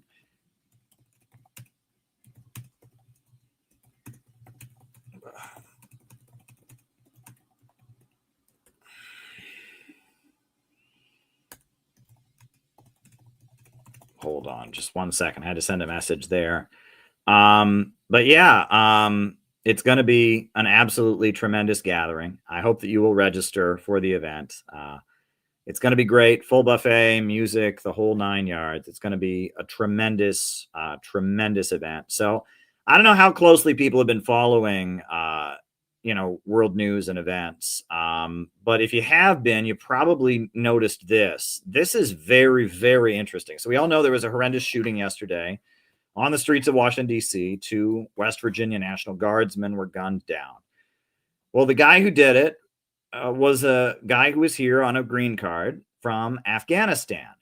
And now DC shooting suspect worked with the CIA-backed unit of Afghanistan. The CIA said the suspect, whom officials identified as a 20-year-old Afghan, came to the United States in 2021 after the American military withdrawal. 2 National Guard members were in critical shooting. This guy worked for a CIA armed fighting group in Afghanistan, and we rewarded him with a visa and brought him over here. And then he shot 2 National Guardsmen on the streets of Washington, D.C. That's already got people asking questions and about this, and I'm not even sure what to make of that. Now, I have said over and over again that there is a pattern of the U.S. government working with Wahhabi radical Islamist extremists and then rewarding them with visas, giving them visas afterwards. And then when they come to the United States, they turn around and commit terrorist attacks, or their kids turn around and commit terrorist attacks, right? I've pointed out this pattern many times, that there is a pattern of extremists coming to the United States. The Pulse nightclub shooter, his father was an extremist who fought the Soviet Union in Afghanistan, rewarded him with a visa. He came over here and his kid turned into the Pulse nightclub shooter. Ahmed Rahami, the guy who blew up the New Jersey bomber, that guy, right? He was also one of these, right? The Chechens, the Chechen separatists, that's were the parents of the Zarnev brothers who blew up the concert, the Boston Marathon, right? The guy who blew up the concert in Britain. If you remember that, that guy, he was a Libyan who had fought against Gaddafi, a radical Islamist Libyan who'd fought against Gaddafi. And so there is a whole pattern of the U.S. government arming dangerous Islamist extremists, giving them visas, and then they come to America and they commit terrorist attacks, or their kids commit terrorist attacks. And that is something to be aware of. And it's not something that is widely acknowledged, but it's like a pattern. It's like a pattern that the children of these Wahhabi extremists, the U.S. government arms terrorists around the world, radical Islamists to fight against governments we don't like the Syrian government, like the Soviet Union, et cetera. And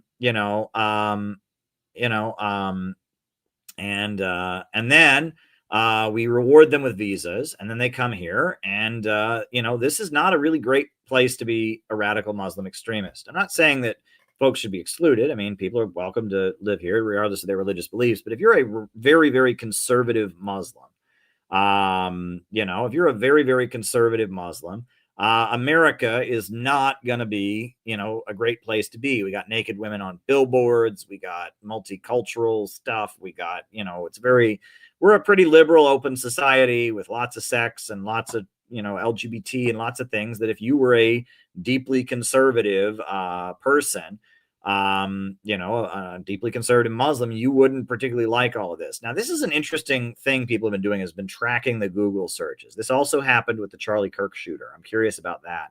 I noticed people have been doing that with the shooter's name prior to these events. That's very interesting, right? I know that happened with the Charlie Kirk, with people related to the Charlie Kirk incident. Like their names were searched in Israel beforehand and all that. And people are that's a mechanism they're using now that a lot of people are looking at. And the data tends to disappear as soon as people start pointing to it, which is even weirder. So thank you for that, Mariah. Thank you. Very appreciated. And Mariah is a great member of our community. She was at our convention that we've done. She's been on our Zoom calls and as part of CPI. CPI, if you become a member, right? There are some people that are members that are just happy to pay dues, and that's fine. We appreciate the dues money. There are some people who are members who come to the events. There are some people that come on the weekly membership calls. There's some people who become what's called active members when you're in the Signal group with the other active members. We have different ways of operating with people. Join CPI. I would call on you to become a member of the Center for Political Innovation. We are a great community of people, and we've got a big year ahead of us. We got big plans. Obviously, we got the event in January to kick off the year. We're doing regional workshops around the country, and we're having a convention next summer. It's going to be very, very, very exciting. Very, very exciting. So, yeah, get involved. We need more members of the Center for Political Innovation, and join on the website. $15 a month. It's not going to kill you. First month is free. Your first month is free. So, yeah, become a member of the Center for Political Innovation.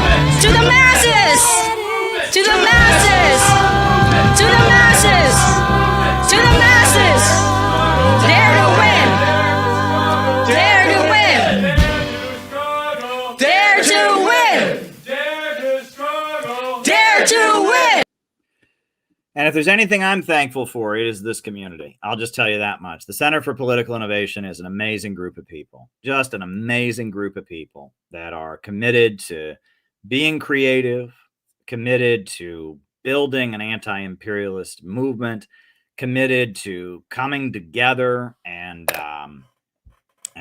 carrying out operations. We were disrupting No Kings. The banner drops that happened today in Minneapolis. Woo! I can't wait for the videos of that. Right? I mean, great banners were done today. They were in the streets in LA this weekend, hands off Venezuela. I mean, we're always doing something. We're always doing something. Always doing something because we are committed to this, and that we're a group of people that are coming together to build anti-imperialism. And you know, I made a video like in a speech I gave a few years back. I kind of reflected on what I wanted CPI to be. And I guess I'll put that on, because we're something special. We're not fooling around. We're not pretending we're the vanguard party or anything like that. We're a group of people who understand that we have a contribution to make. This is a video I made. This is a clip from some remarks I gave in 2023. Wisdom that was passed down to me.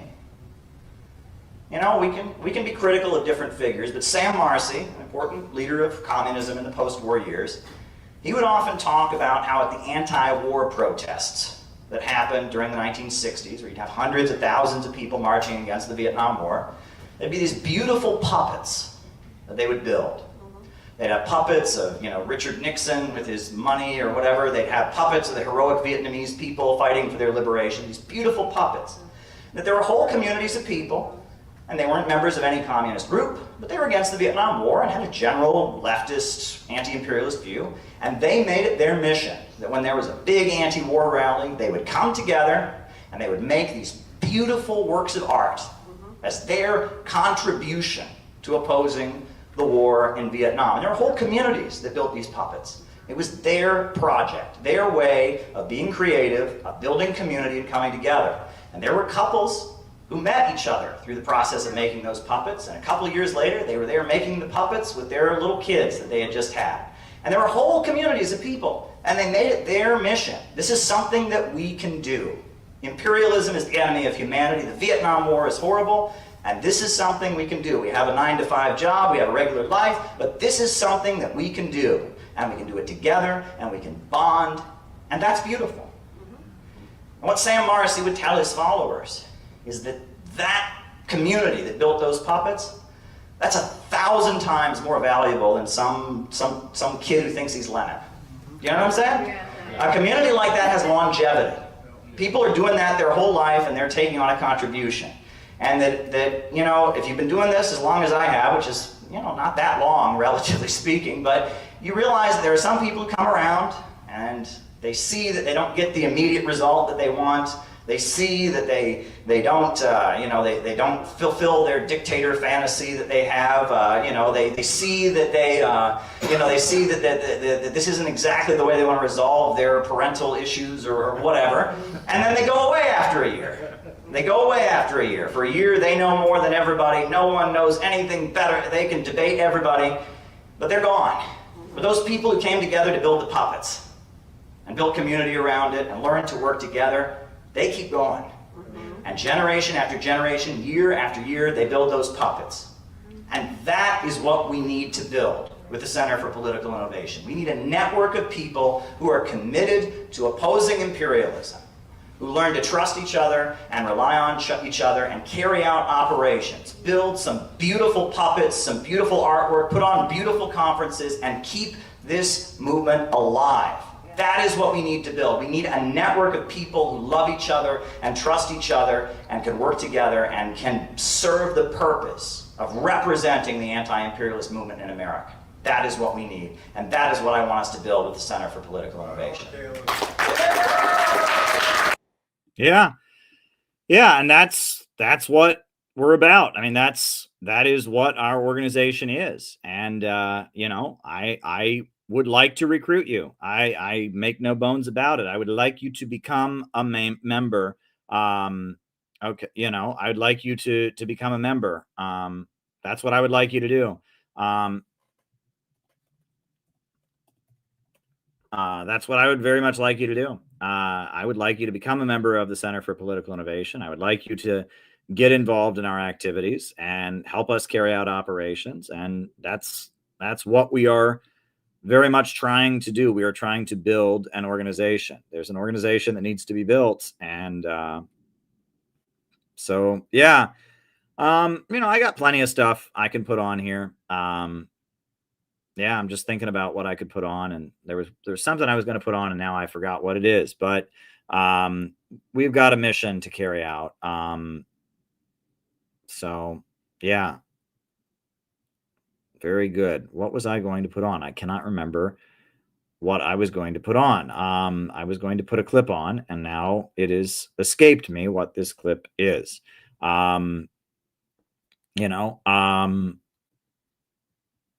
What was I going to put on? Do you hate this, right? When like something slips out of your head, you know what you're going to do. You have something planned, and then it just slips out of your head. And now I don't remember what I'm going to do.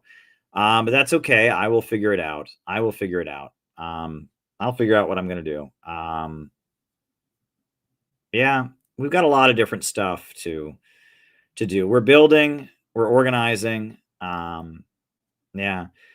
This is a really old cartoon that somebody made. It's like they did like a Schoolhouse Rock version of Noam Chomsky's book Pirates and Emperors. So I guess I'll put that on while I try to figure out what it was I was going to put on, because for some reason it slipped out of my head. But here we go. Well, our story begins, with old St. Augustine. Way back in days of old, he reported on this theme. A mighty emperor had caught himself a pirate who was terrorizing people who were sailing on the open seas. What meanest thou by keeping hostile possession of the sea? What meanest thou by seizing the whole earth?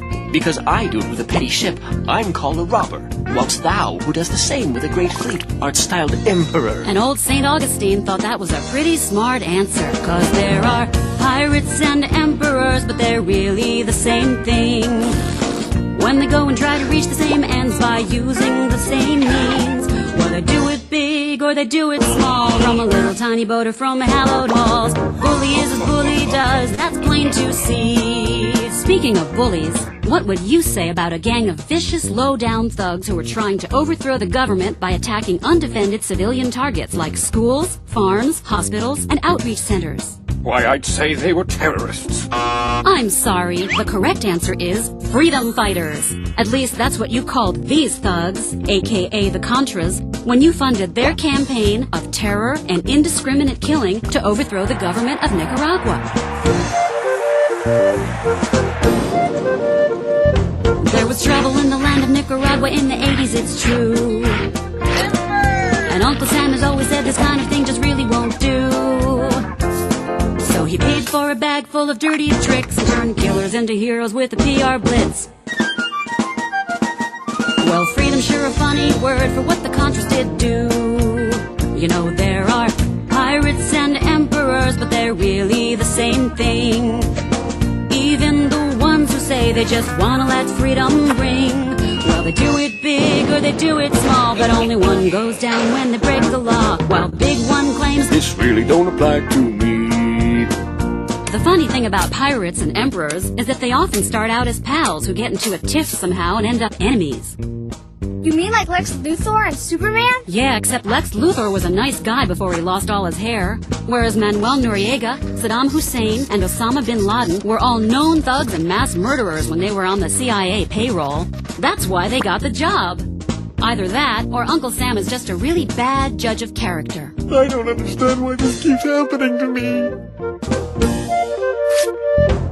Well, not so long ago we thought Saddam here was a pretty swell guy, and we helped him get the goods to make the Ayatollah Khomeini cry. But Uncle Sam decided it was not Saddam's fate to be the leader of his Middle Eastern client state that was sitting on top of a big, huge oil supply. Big and little thugs got thuggery in common, even if one's got stars and stripes on him. Bully is as bully does, that's plain to see. 'Cause if it looks like a duck and acts like a duck and quacks like a duck, it probably is a duck. You know, a rose is a rose no matter how much it stinks. I resent that comment. I'm not a duck. I'm an anti-duck. I'm a counter-duck. Well, I'm more of a mallard, really. Why, I'm fighting a war on ducks. Any ducks come around here, I'm gonna blast them.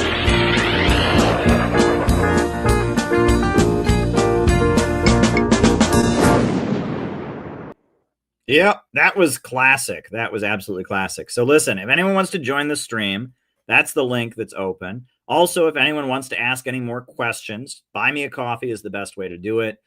Caleb Maupin / Buy Me a Coffee. Great way to ask questions.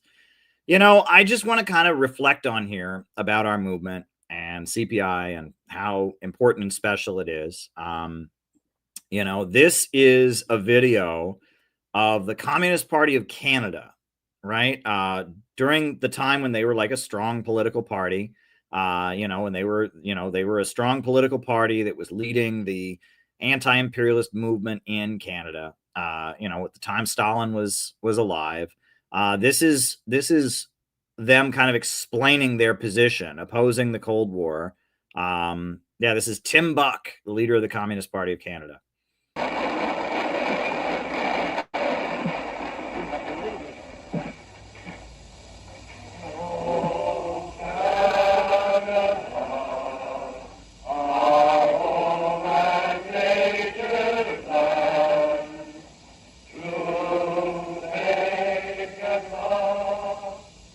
And the reason why we can be so certain that the idea that we fight for is the idea that's going to lead the people of our country is because it is the idea of Canada becoming, the people of Canada becoming their own sovereign selves as a nation and leading our country onto the path of peace with all people, friendship with all people, trade with all people, and taking our country out of the camp of imperialist war and fitting it into the camp of peace and progress towards socialism. That's what we're fighting for. We can't lose. We can't lose. And sometimes people say to me, well, look, you talk about taking Canada out of the camp of imperialism and war into the camp of peace and socialism. How do you know that the Soviet Union won't start a world war? And my answer is quite simple. The Soviet Union can't start a world war because the Soviet people can carry out their program only in peace. The only thing that could prevent it would be war. And I know that you're going to make sure that there ain't no war. There ain't going to be no war no more. Yeah, that was the communist movement when it was a serious movement, when it was, you know, a group of people that were very committed to aligning with the Soviet Union and advocating transition of their country out of imperialism and into the camp of peace and socialism. That's a kind of serious politics that I respect. Anyway, here is the convention that we did last August in Chicago.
Yep, that's us, CPI.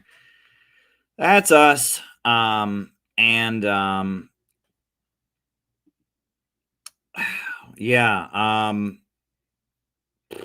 Kwame Ture, right? He's an interesting figure. This is a clip of Kwame Ture speaking in 1979, right? He was an anti-colonial black activist.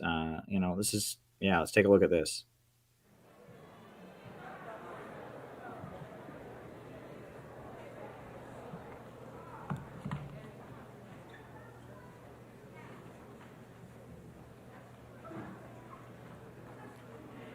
Imani, ladies and gentlemen.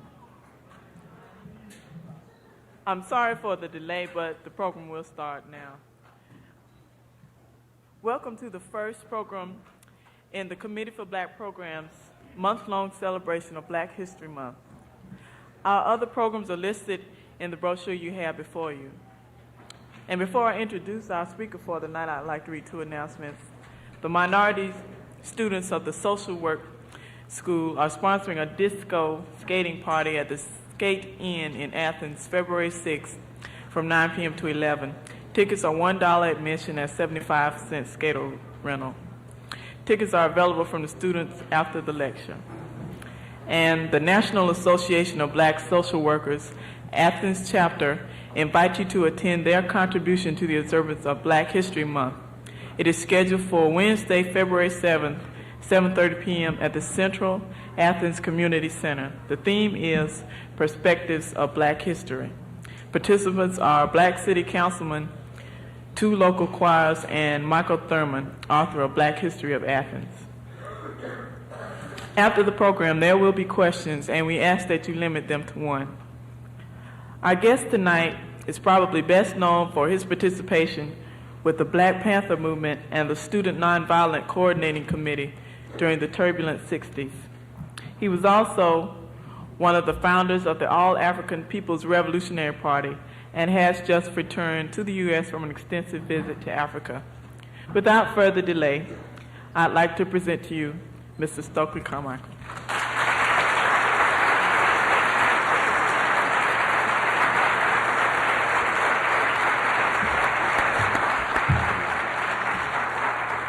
I thank you, good evening, and I apologize for being late.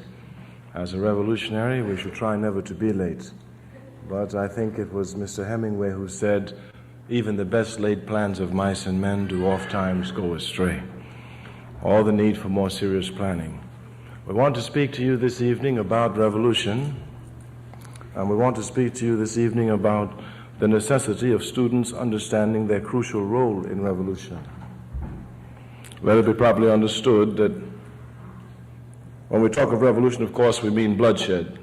Either one is nonviolent and one's blood is shed, or one retaliates and shed the blood of those who's trying to shed one blood. That is to say, either you be like Dr. Martin Luther King or Jesus Christ, you're willing to have your blood shed, or you be like Lenin, or you be like Mao, or you be like Fidel, or you be like Kim Il-sung, or you be like Sekou Touré, you shed the blood of those who are trying to kill you. But let it be understood that as all as I'm a reasonable man, even though the American press tries to make it appear that not a reasonable man, a very reasonable man. And as a reasonable man, I don't want bloodshed at all, especially my bloodshed. But I want my liberation more than I want anything else. I want my people to be free, and I want humanity to go forward more than I want my very life. Therefore, I understand the necessity of revolution, and I understand the necessity to be prepared for it and to work for it, even though it means bloodshed. Just want to try and clear out of the way some of the problems that we face and have to deal with because of the American press and its backward way of presenting things. We want to speak of revolution, and we want to explain that it's a scientific process. That is to say, it is stripped of sentimentality. It is a process which is a result of historical forces which are at work. We want to say that capitalism, which is the economic system that dominates America, has dominated America since its beginning, is a backward, stupid, vicious, barbaric, and reactionary system.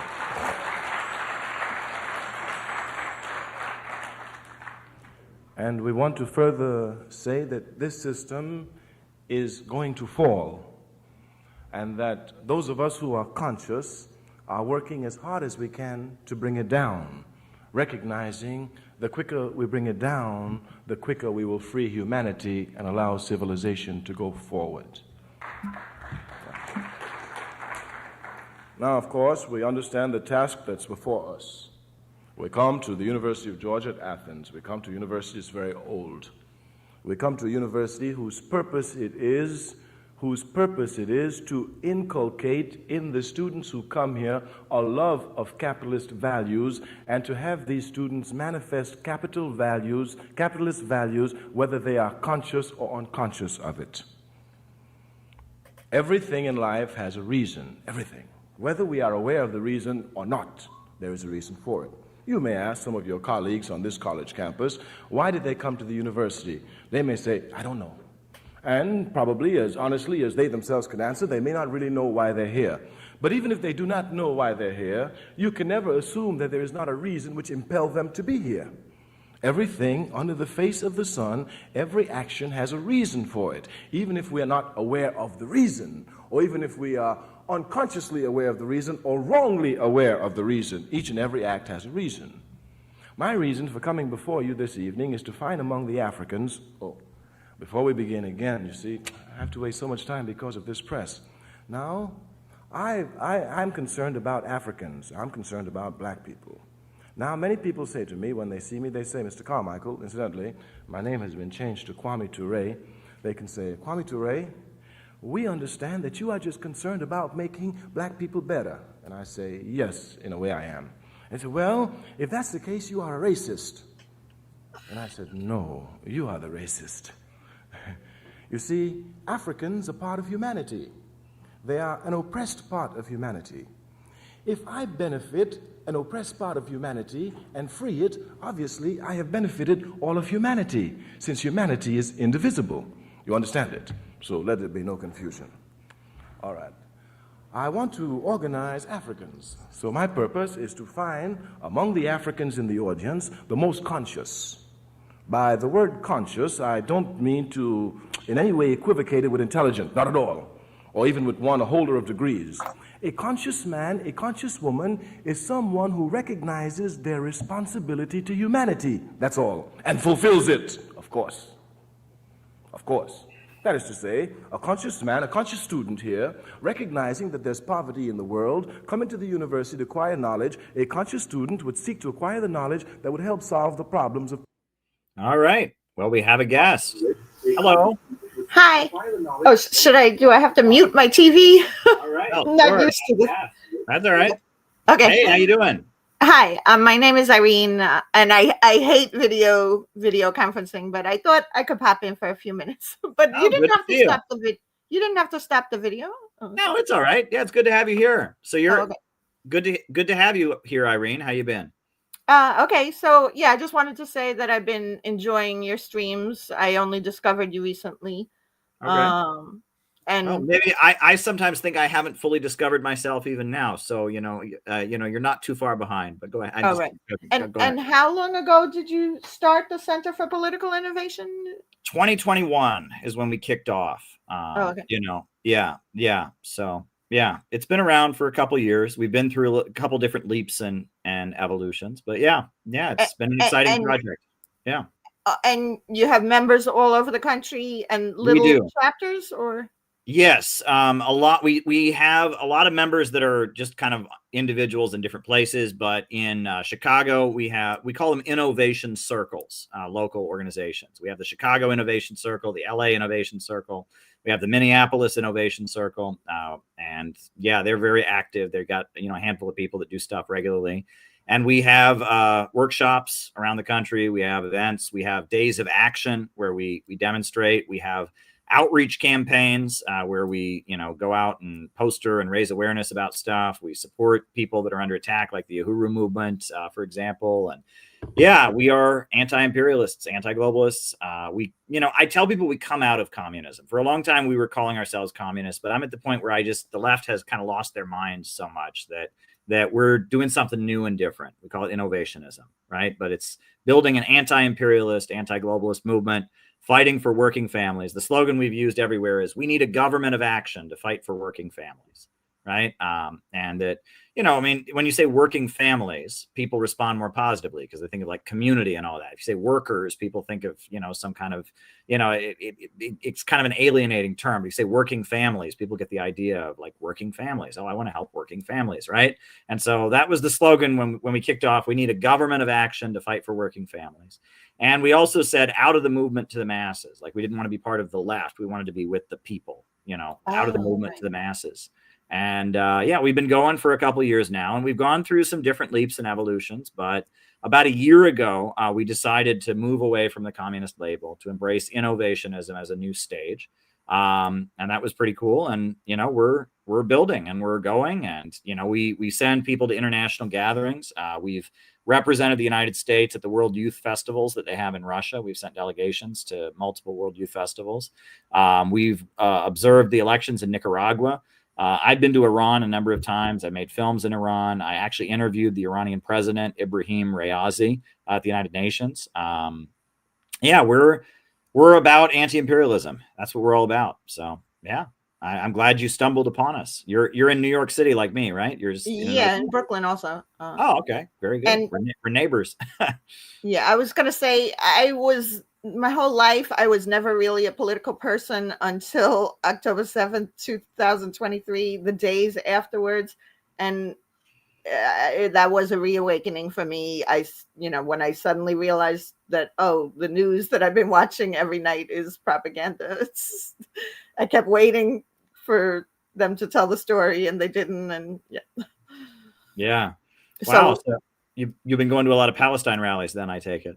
Yeah, more so in the beginning, and with my Moroccan neighbor. Okay. Very cool. Are you a lifelong New Yorker? Yeah. Oh, very cool. Very cool. Well, hey, you should come to our event in Yeah, I was even thinking about that too. Yeah, Yeah. I looked it up online. You're right. Yeah. Well, hey, if you need transportation, if you want to connect, just get in touch. We will have transportation, because I know for a lot of people, I don't drive. A lot of people in the area don't drive. And so, if you need transportation, we'll be giving people transportation from like Manhattan. So, that'll be pretty cool. And yeah, we'd love to have you there. And yeah, the Palestine issue is pretty awakening to see how controlled the media is. And, how there are forces that, it's just, there's no, like, they don't give you both sides of the story. They just don't give you the truth. And the whole world is supporting the Palestinians. And in the United States, we're blindly supporting Israel to the point that, the media covers up for them. The politicians cover up for them. It's pretty awful. So what do you think of our new mayor? Oh yeah, I'm one who's willing to give him the a chance to, before, like, people are already on, attacking him before he's even been inaugurated. So yeah, I voted for him, and I'm willing to vote for any anti-Zionist candidate at this point, pretty much. Yeah, well, and that's the thing. The election in a lot of ways was just a referendum on, Israel. Because this is New York City where, there's a lot of pro-Israel people. That's one thing that shocked me when I first moved to the city. I'm originally from Ohio, and I worked at an insurance firm when I first moved to the city that was Hasidic owned. And Zionism, my family members, there were some of my family members that were Christian Zionists. Like, they believed they had to support Israel because of Christianity, but I had not encountered like Jewish Zionists, like, really, you know what I'm saying? And I worked at this insurance company, and I was like, wow, like the amount of stuff I heard about, like, one of my coworkers told me Martin Luther King Jr. was anti-Semitic.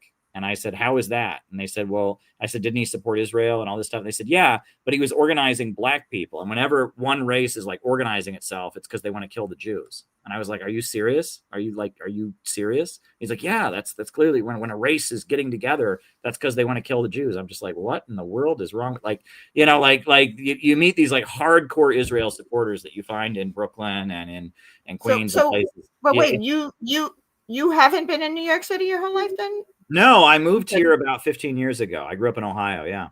Oh, okay, right. No, because I grew up in a Jewish neighborhood. 50% of my classmates were Jewish, and I've, my friend. I've always been a friend to the Jewish people, but I feel like I feel like friends don't let friends commit genocide. Is what that makes sense. Yeah, right. Yeah, and New York City has kind of an interesting culture. It's kind of an interesting place. I just, I've been here for the last 15 years, and I honestly can't imagine living anywhere else. Though it's not as fun as it used to be. When I first moved here, I remember the first few months I was here, it was just exhausting. Like, the level of energy and stuff going on was just shocking. But then I adjusted, and then when I would go anywhere else, I'd be bored because it just slowed down. I'm like, this is boring. Like, I love that go, go, go. But I feel like since the pandemic, the city has kind of slowed down a lot. Do you feel like that's the case? Yeah. For me, I don't know how people here feel about Giuliani, but those were sort of the golden days in New York City, were the 90s, at least, at least for white people, Okay. So yeah, and I was going to say, yeah, I guess economically, now with everybody struggling so much, it's hard to find time for, entertainment, expensive entertainment and stuff. Yeah. Yeah, right. It's not what it used to be. And I remember when I first moved to this city, that was one thing.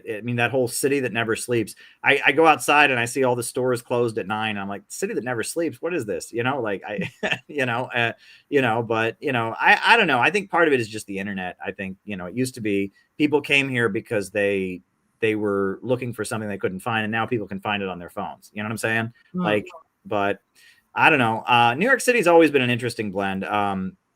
So yeah, you mentioned you like Giuliani. Are you an Italian American? Half Italian, half Norwegian. Yeah. Oh, okay. Very cool. Very cool. Yeah. And Giuliani, like, that was what people tell me, is that he Disneyfied Times Square, right? Times Square used to be really gross and smutty, and he cleaned it up, right? Yeah. Yeah.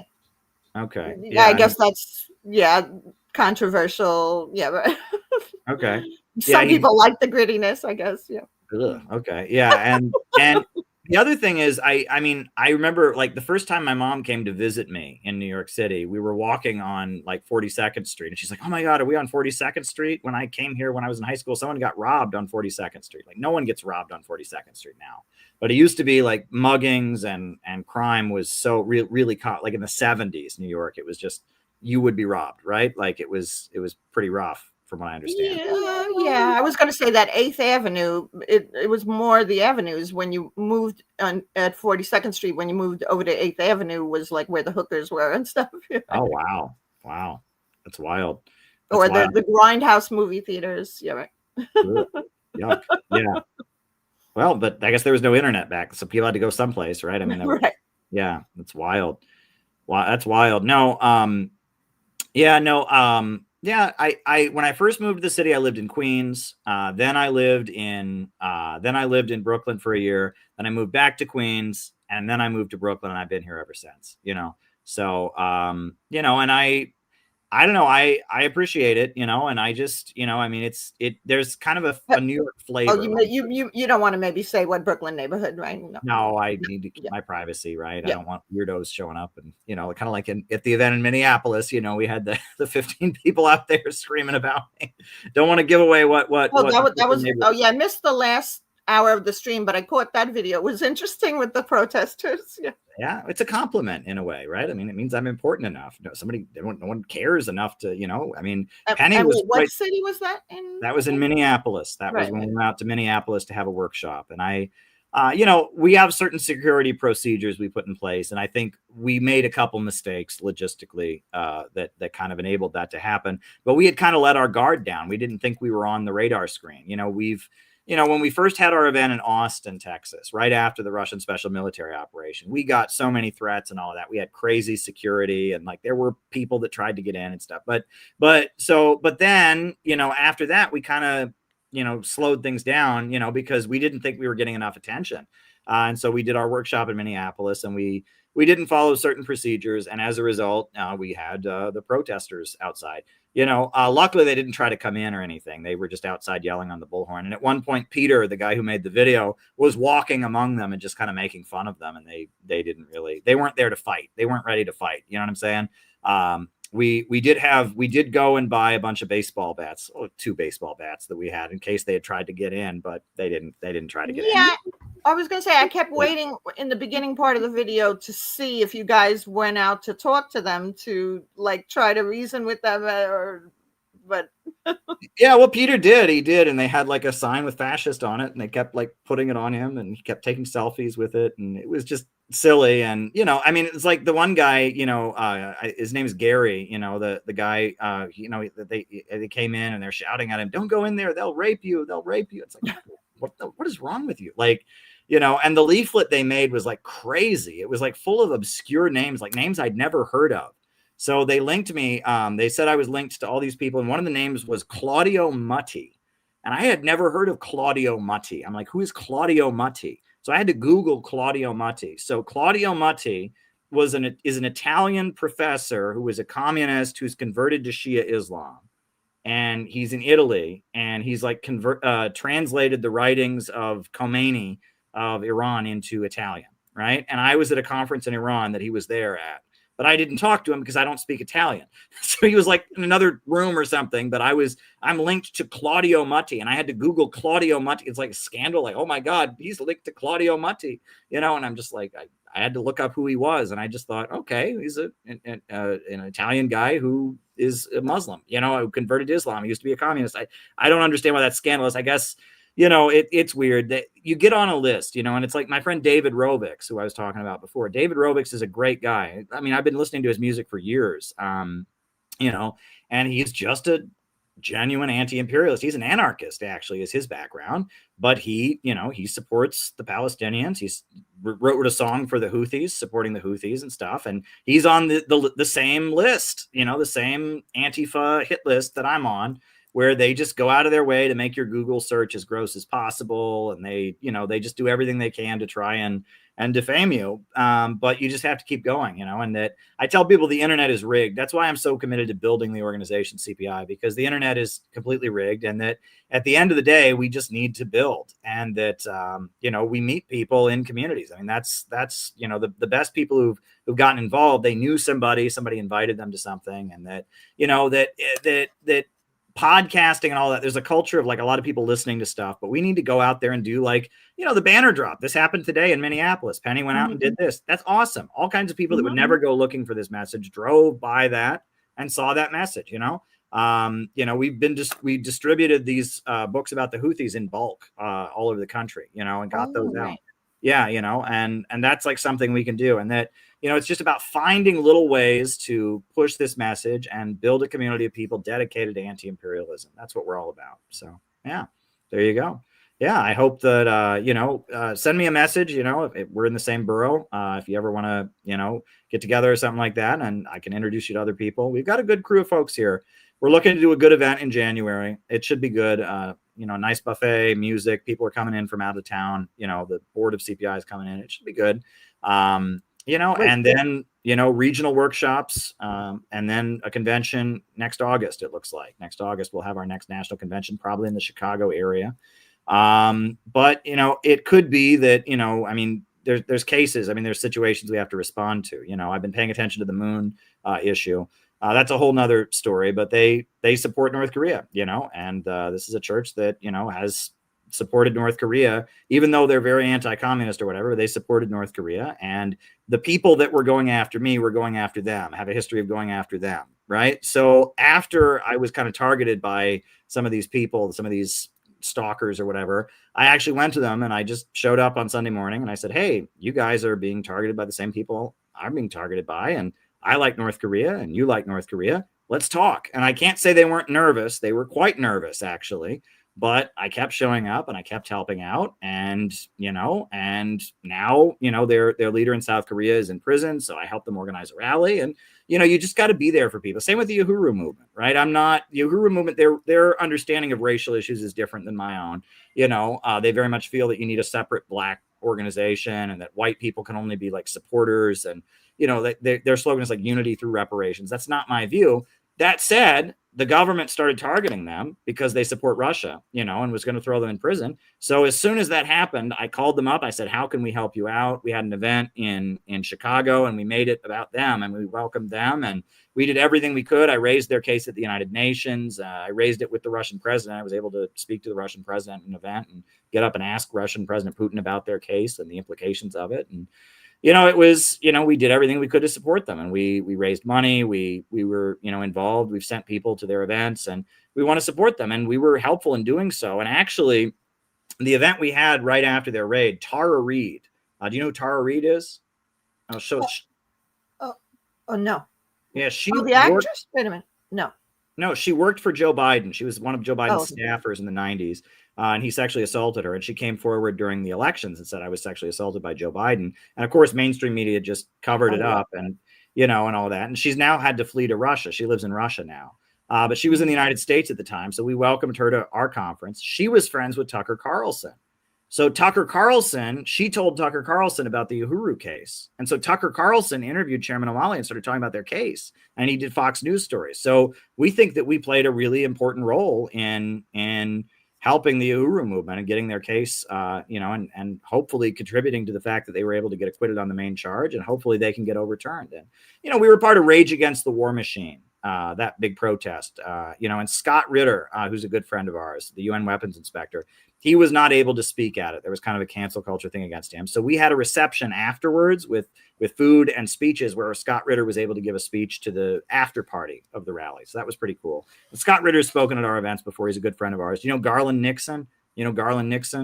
No. Oh yeah, he's a good, you know, DC radio host and friend of ours. You know, Do Dissidents, right? You know the Do Dissidents guy. Yeah, they're really great. Yeah. Go and ahead. I was going to say I've been listening to more Tucker Carlson lately too. Yeah, well, he's getting better. I mean, I feel like that's what I wrote. I wrote an article about Marjorie Taylor Greene stepping down, and I said that at this point, the dissident MAGA, the people that were like in the MAGA camp, but are like sticking to their principles about no wars and America first, not Israel first. They're the most important. I feel like the left is so controlled and so outrageously politically correct and all that. I spent my whole 20s in the left, and I don't think the left has a future right now. And obviously the mainstream of MAGA is completely controlled, but there's a layer of people, a very big chunk of like MAGA people that are like Marjorie Taylor Greene, that are like Candace Owens, that are like Tucker, that are like, no, like, let's not do these foreign wars. And some of them are even questioning the free market stuff and saying, like, maybe we do need the government to start providing people with jobs and education. And maybe we do need to, have a government that fights for working families and stuff. So that's where I want to be. Angela McCurdle of the Libertarian Party is a friend of ours. Now, she's obviously doesn't agree with us about economics, but she ran the Rage Against the War Machine protests, which we sponsored. And we gave her an award at our convention last summer. And she's quite friendly, and she's MAGA. I mean, she, is a Trump supporter, and she kind of arranged for the Libertarian Party to kind of work in ways that were helpful to Trump's campaign. And she arranged for Trump to come and speak at the Libertarian Party convention. And then she let us be there. She got us in the room, got us credentials. So we were in the room when Trump spoke. And, it was interesting. We're trying to figure out, how do we build the movement this country needs? We need a movement to save this country. Right. That's what we urgently need. And that's what we're trying to do with CPI. So I hope I'm representing us well. But there you go. Yeah. So anything else on your mind tonight? No, I guess that's it. Okay. Well, I hope you become a member of CPI. We'd love to have you. I hope you come to our event in January. And and optimism. That's a big thing. Optimism, right? I am all about, there's too much negativity. Like, the world is going to hell. We're all going to die. Like, we got to focus on how we can make things better, right? We need to communicate a message and clearly think in an optimistic way. That was the patriotism. That was like one of the first things I got canceled for. Is I said, I'm a patriot. I love my country. I don't love imperialism, but I love America. And that I believe moving out of imperialism will make America a better country. Right. You got canceled for saying you love America? Yeah, because apparently that means I'm a nationalist. America's a racist country. I'm waving the flag. I must be it was this whole thing. And I'm just like, I had been a socialist my whole life. And this rule of socialist and communist groups is, you never wave the American flag. But if you actually look at when the Communist Party was actually popular in the 1930s, they were very patriotic. They used to say communism is nothing but 20th century Americanism. And they felt they were continuing the tradition of Abraham Lincoln. That's when they were actually like trying and making sense. They weren't just this middle class, new left counterculture thing, And so I started talking that way. And that was just, oh my goodness, you're a nationalist, you're an American chauvinist and all of this. And I'm like, no, I just, like, you have no business in American politics if your goal is not to make life better in America. Like, it's pretty simple, People generally don't, try to make their life worse. And I would go to international conferences. The communists in Brazil don't say fuck Brazil. The communists in Uganda don't say fuck Uganda. But for some reason in America, if you're an anti-imperialist or a leftist, the first thing out of your mouth is, I hate this country. It's evil, racist. And it's like, no, there's bad things in the history of it. But what about the history of struggle? What about John Brown and the abolitionists? What about the labor movement? What about, I mean, that we can claim part of the history of this country. We can't just give the history of this country to the people we disagree with, and that we're trying to make the country better, that ultimately imperialism, the big banks and the big monopolies that are destroying the lives of American working families are also the people pushing these wars and sending us into wars around the world. And we have a common interest with the people of the world in the struggle against imperialism. So we're the real patriots. These corporations are globalists. They're loyal to an international system. We're loyal to the people here in this country. And I always say that there's no contradiction between patriotism and internationalism. Loving your own country doesn't mean you have to hate others. If you truly love your country, you want peace with the rest of the world. So you're an internationalist. And if you're truly an internationalist, you obviously want your own country to flourish as part of the international community. So patriotism and internationalism walk hand in hand, in my perspective. What do you think? Wait, the question is again about, you mean about, just about patriotism. The question again? Yeah, can we be patriotic and anti-imperialist? Oh, yeah, I think so. But yeah. All right. Well, it's something to think about, I mean, I will say that when I was growing up, there was a lot of, like, after 9/11 especially, you have to support the wars or you're unpatriotic and stuff. And I understand that makes people angry. But what were you going to say? Well, no, I was going to say I'm really new to the left in general. So, I mean, I did see what people were saying in the chat about that they, knew a lot of communists who were so negative and had a lot of their own issues, let's say, yeah, I was never even, like I said, I was never really political. I was never on the left. I'm still a registered Republican, that a lot of that has changed in these last 2 years. Yeah. So sure. Yeah. Well, I mean, I got interested in communism as a young teenager, and I sought out the communists in Ohio and Cleveland. I got involved, and I was in a Maoist group for a while, and then I joined the Workers' World Party. I was in that for 8 years. They moved me to New York City, which I'm very thankful for. The party basically just told me to pack up and move to New York City, and I followed party line. I obeyed, and that was really the best thing they ever did, was move me to New York. And I was here I was kind of their golden boy. They didn't have very many young people during those years. During Occupy Wall Street, I was kind of their media spokesperson, and I was like one of their younger people. And, I appreciate what I learned, but what those people in the chat were talking about, there is this kind of negativity that comes with the communist worldview. Dialectical materialism, this philosophy that Marx developed that believes change always comes through conflict. It's all about conflict, right? And struggle, right? And that, there's not an emphasis on unity and coming together. It's more like, well, we're going to battle it out. I think they asked Karl Marx at one point what he thought the greatest way to be, what was the greatest thing for you? And he said, to fight. And it's like, that's not really how and I also feel like there's an element of, it was the movement coming out of overthrowing feudalism, right? Feudalism is a very, is a system where you're born into your place, you must obey and all of that. And to overthrow feudalism, they gave people permission to unleash their rage, right? And they gave people permission to rebel. And that what we think of as left, the word left comes out of the French Revolution. After the French Revolution, they created a National Assembly, and the people who still supported the king sat on the right, and the radicals, they sat on the left.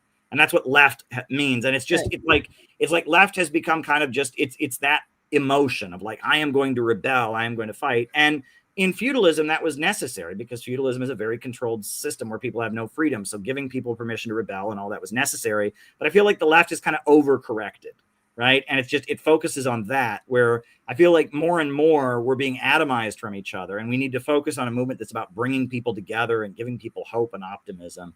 That's kind of the thesis that I've started to develop. So I would say I come out of communism, but, I rediscovered my Christian faith in Iran, and that's a whole nother story. And, I don't identify with the left spiritually anymore. I feel like the left is very much, it's kind of destructive, but I believe in a planned economy, and I believe in economic growth, and I'm definitely opposed to globalism, imperialism.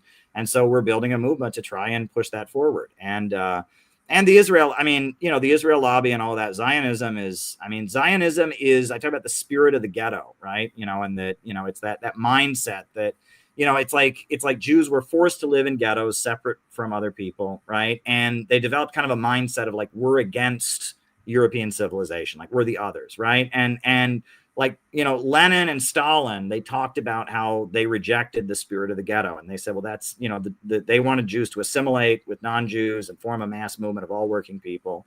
And that the spirit of the ghetto, this kind of mindset of we are different, we are so different, and we need to just deconstruct things. That mindset, I feel like leftism has a lot of that in it, right? That it's that mindset of we are different. And so it's kind of afraid of anything. It's big, and that's postmodernism, right? When they talk about postmodernism is the belief that there is no real reality, and then any attempt to impose to define reality is totalitarian. So what we should focus on is deconstruction, taking things apart, right? And I don't agree with that. I want to build. I want to bring people together. I believe we need a reality that we can agree on. So, but postmodernism, and a lot of what we think of as the left is really just kind of, it is the spirit of the ghetto. It's this feeling of isolation, we are the others. And so anyway, it's a lot to think about, but yeah. I'm really glad you came on, Irene. It's really good to meet you. Yeah. What are those paintings behind you? Tell me about them. I thought you might like them. I was going to say, well, also about not coming from a political family. I come from an artistic family. So, okay. I was going to say my mother was both my parents have passed, but my mother was a master watercolor artist, but her name was May Bertoni. And but these I'm trying to show Wow. These actually are two paintings. Oh, I'm trying to show. All right. I can't. These are actually not theirs. That's but these were painted. They're original watercolors by an artist named Ted Kortsky, and my parents bought these paintings to study them. Really. Wow. Just to That's study neat. them. That's great. And yeah, were your parents like professional painters? Yes. So, well, my father was a commercial artist, and my mother, I was going to say, did I mention? I mentioned that in the chat about having been raised in with a single mother. She left my father when I was in first grade, but so she somehow managed, because my sister and I sometimes we do the math and we can't even figure out how she managed to not work for an employer, to just raise us by being a freelance watercolor artist, and in Forest Hills, Queens, no less. She somehow managed it. Wow. Yeah, no, I lived over in Flushing for a while, and that's kind of close to Forest Hills, right? Forest Hills, Kew Gardens, Flushing. Yeah, it's that area. Right. So, wow, that's where you grew up, huh? Yeah, so I was born in Brooklyn, and then we moved to get away from dad. We moved to Forest Hills, and then but I've been back in Brooklyn since like 1994. Yeah. Wow. Well, it was very good to meet you, Irene, and let's be in touch. And thanks for engaging with what we have to offer here. Oh yeah. One other quick question, Sure. Since you mentioned about positivity, you mentioned that guy that you listen to throughout the day. It begins with a W. What's his name again? Wallace Wattles. Wallace Wattles, right? Wattles. Wattles. Yeah, he was right. Yeah, he was like a self-help guy, like when self-help started in like 1910, and he was a socialist, but he was a Christian socialist. He ran for office as a socialist, but he was also a Christian minister, and he wrote a number of books that are all in the public domain, and they're all audiobooks on YouTube. You can listen to them. He wrote The Science of Getting Rich, The Science of Being Great. He wrote How to Promote Yourself. He also wrote Jesus, the Man and His Works, which I really, really liked. He also wrote The New Christ. And it's all it's about advancing and being optimistic, but doing so in a way that is not like, he's not promoting individualism. He's actually saying that like the way you will advance is by caring about other people and connecting with other people. He's a socialist, but he's a socialist. He's not a Marxist, right? It's not about struggle. It's like about like human creative power and all that. I really love Wallace Wattles' work. I really do. And a lot of, there's a lot now about like, they talk about the new thought, Trump is really into that, where it's like, if you say it, it will be true, like The Secret and all of that. But a lot of that stuff is really individualistic. It's really like competitive and like, don't care about anyone else, be purely selfish. Wattles is not like that. Wattles is a socialist and a Christian socialist, and he brings a perspective about, rejecting your competitive mind, and it's really, really good stuff. I would recommend it. I really, really enjoy it. I think because it's in the public domain, CPI, we may publish our own edition of some of his work, like a compilation, because it's in the public domain. He wrote this stuff in like 1910. So it's pretty old, but I really love it. I will warn you though, I did start reading his book about health. And some of the dietary stuff in there I've heard is not scientific. Yeah, he says don't eat breakfast. He says don't eat breakfast because you haven't earned it yet, right? And I've heard people say that's actually no breakfast diet. They don't recommend that, right? Stuff like that. So the health book, that's the only one I don't touch that one. But the rest of them, I put them on loop, and it actually helps me get through the day. It helps me be very focused on thinking about what you want and interacting. Like, don't let your mind go to things you don't want. Like if you don't like something, don't think about it, right? Like think about what you do want and envision what you want. If you're trying to accomplish something, envision it and get a clear idea of what you want, and that'll be working toward achieving it. Things like that. So yeah, I like it. Okay. Oh, you're probably ending the stream soon too, right? Yeah. Well, yeah, I was going to put on a song before we go. But yeah, we're approaching the 4-hour mark. And so that'll be 8 hours. I achieved my goal, right? See, I envisioned what I wanted to do, 8 hours, and we did it. Just like, there you go. Well, thanks for coming on, Irene. It's really good to meet you. Very good. Okay. Thank you. Yeah. Okay. Thanks. Bye. Yep. Bye. That was great. That's great. I wanted to meet Irene, and now I've met Irene. And it looks like, yes, we have hit 4 hours. We went a little bit over in the morning stream, and we're about 2 hours away from the 2 hour or 2 minutes away from the 2 hour mark, but we already, from the 4 hour mark on this stream. So we already surpassed it. So I do want to say how grateful and thankful I am for this community. I really, really am. And I think about all the people that have built CPI and work hard to build Center for Political Innovation, and the people who are really dedicated to this and are helping us in ways I never would have even imagined. There's people who've stepped up to help CPI very generously in the last couple days, even, that I'm just blown away by, and I'm deeply humbled and grateful by it. And I realize what we do is very, very important to a lot of people. And that puts a lot of responsibility on me to make sure that we do what people are counting on us to do. And I appreciate it. I really, really do. And so I am going to end tonight's stream celebrating the fact that we reached our goal. I am going to put on, I prepared this special. We all, tongue-in-cheek, we like Cornelius Cardew, right? We love Cornelius Cardew. But I'm going to have to figure out how I'm going to do this. Cornelius Cardew, he has a song called "We Sing for the Future." And I actually made slides of the lyrics, but I don't think I can put the slides of the lyrics on the screen at the same time. Maybe I can, though. Let me see if I can do that, right? Can I put, so if I'm talking, but I have it like that, I can do that. Okay. And so then can I do that? I can't add two things at once. So I don't think I can put the slides of the lyrics that I made on. So I think we'll just play "We Sing for the Future." I like this song ironically. And the reason I like this song is because the lyrics are very, very crazy. And I guess I did make these slides of the lyrics. I will show you. I will show you the lyrics, even though I can't show them while we're actually listening to it, because the first verse, right? "In utter chaos, the old order spews out unlimited decadence and parasitism. It brings disaster to mankind and fights against progress with unprecedented ferocity. Stricken by all kinds of sickness, this system, and all sides of the crisis with economic at the base, spiritual and cultural devastation. The crisis is social and political too. In the midst of this dying old world, the proletarians of all lands are fighting. The oppressed in their millions are rising, demanding their social and national liberation. Genuine Marxists, Leninists on the world scale are organizing to end the old world." You want to talk about crazy lyrics? That's crazy lyrics. And then the chorus to "We Sing for the Future" is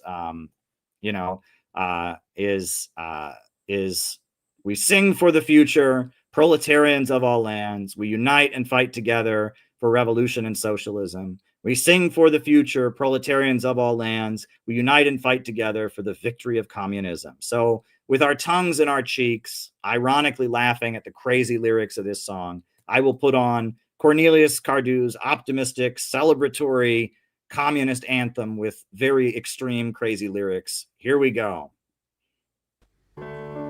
In utter chaos, the old order spews out unlimited decadence and parasitism. It's a disaster to mankind and fights against progress with unprecedented ferocity. Stricken by all kinds of sickness, the system's in all-sided crisis with economic at the base, spiritual and cultural devastation. The crisis is social and political too. In the midst of this dying old world, the proletariat of all lands are fighting. The oppressed in their millions are rising, demanding their social and national liberation.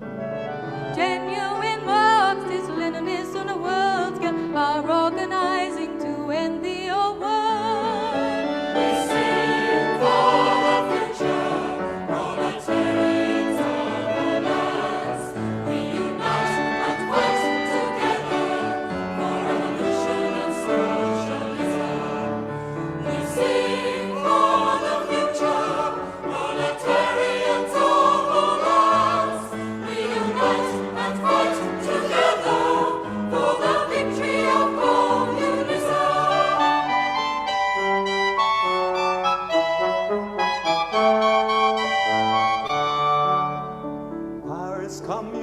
was the signal of coming revolutionary storms and victory of Marxism.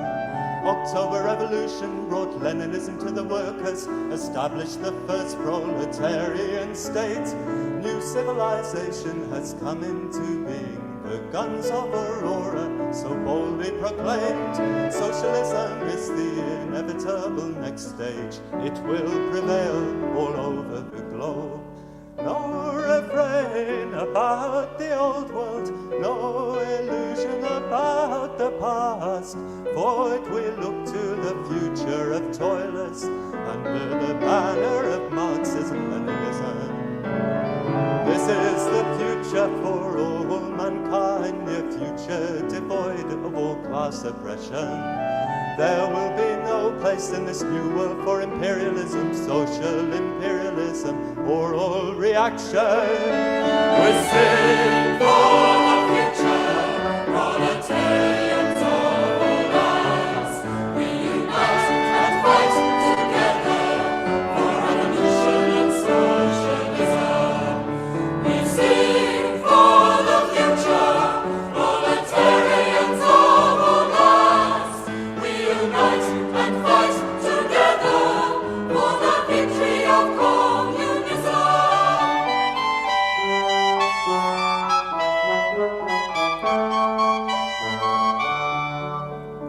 Come join with us, all the youth of our land. Come join all the toilers who refuse to be slaves. Come all who fight for the forward march, for the brilliant future of communism. We bring with us from the past what is purest, the sentiment for the liberation of man. And from today we take Marxism, Leninism, revolutionary struggles of the workers of all lands. Our revolution is based on the proletariat, the only thoroughly revolutionary class. Proletariat is a grave digger of the bourgeoisie and all exploiting systems. Our songs are songs of proletarian struggle, of revolution and sacrifice. Come one and all and sing for the future. The victory of revolution is on the horizon. We sing for the future, proletarians of all lands. We unite and fight together for revolution and socialism. We sing for the future, proletarians of all lands. We unite and fight together for the victory of communism.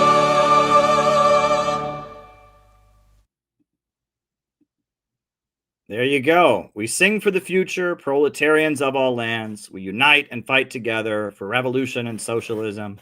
We sing for the future, proletarians of all lands. We unite and fight together for the victory of communism. Doesn't get much better than that. There you go. It's an optimistic song. And we are building and we are organizing, and I am deeply thankful for this community, and we have a great year ahead of us. I'll just tell you that much. We got to get through the last month here of 2025, but 2026, we're going to go rolling into 2026. We got big plans, and we are building a movement if there ever was one. Join us in New Jersey. It's going to be a great event. See you in New Jersey. It's going to be awesome. I will see you there. I will be back. Might be back tomorrow night. I'll probably be back on Saturday for sure. We are rolling in there, getting stuff done. Come to our event in New Jersey. Great banner drop that just happened in Minneapolis. Great stuff is happening. Dare to struggle, dare to win, folks. Happy Thanksgiving. Glad to spend my holidays with you. Have a good night.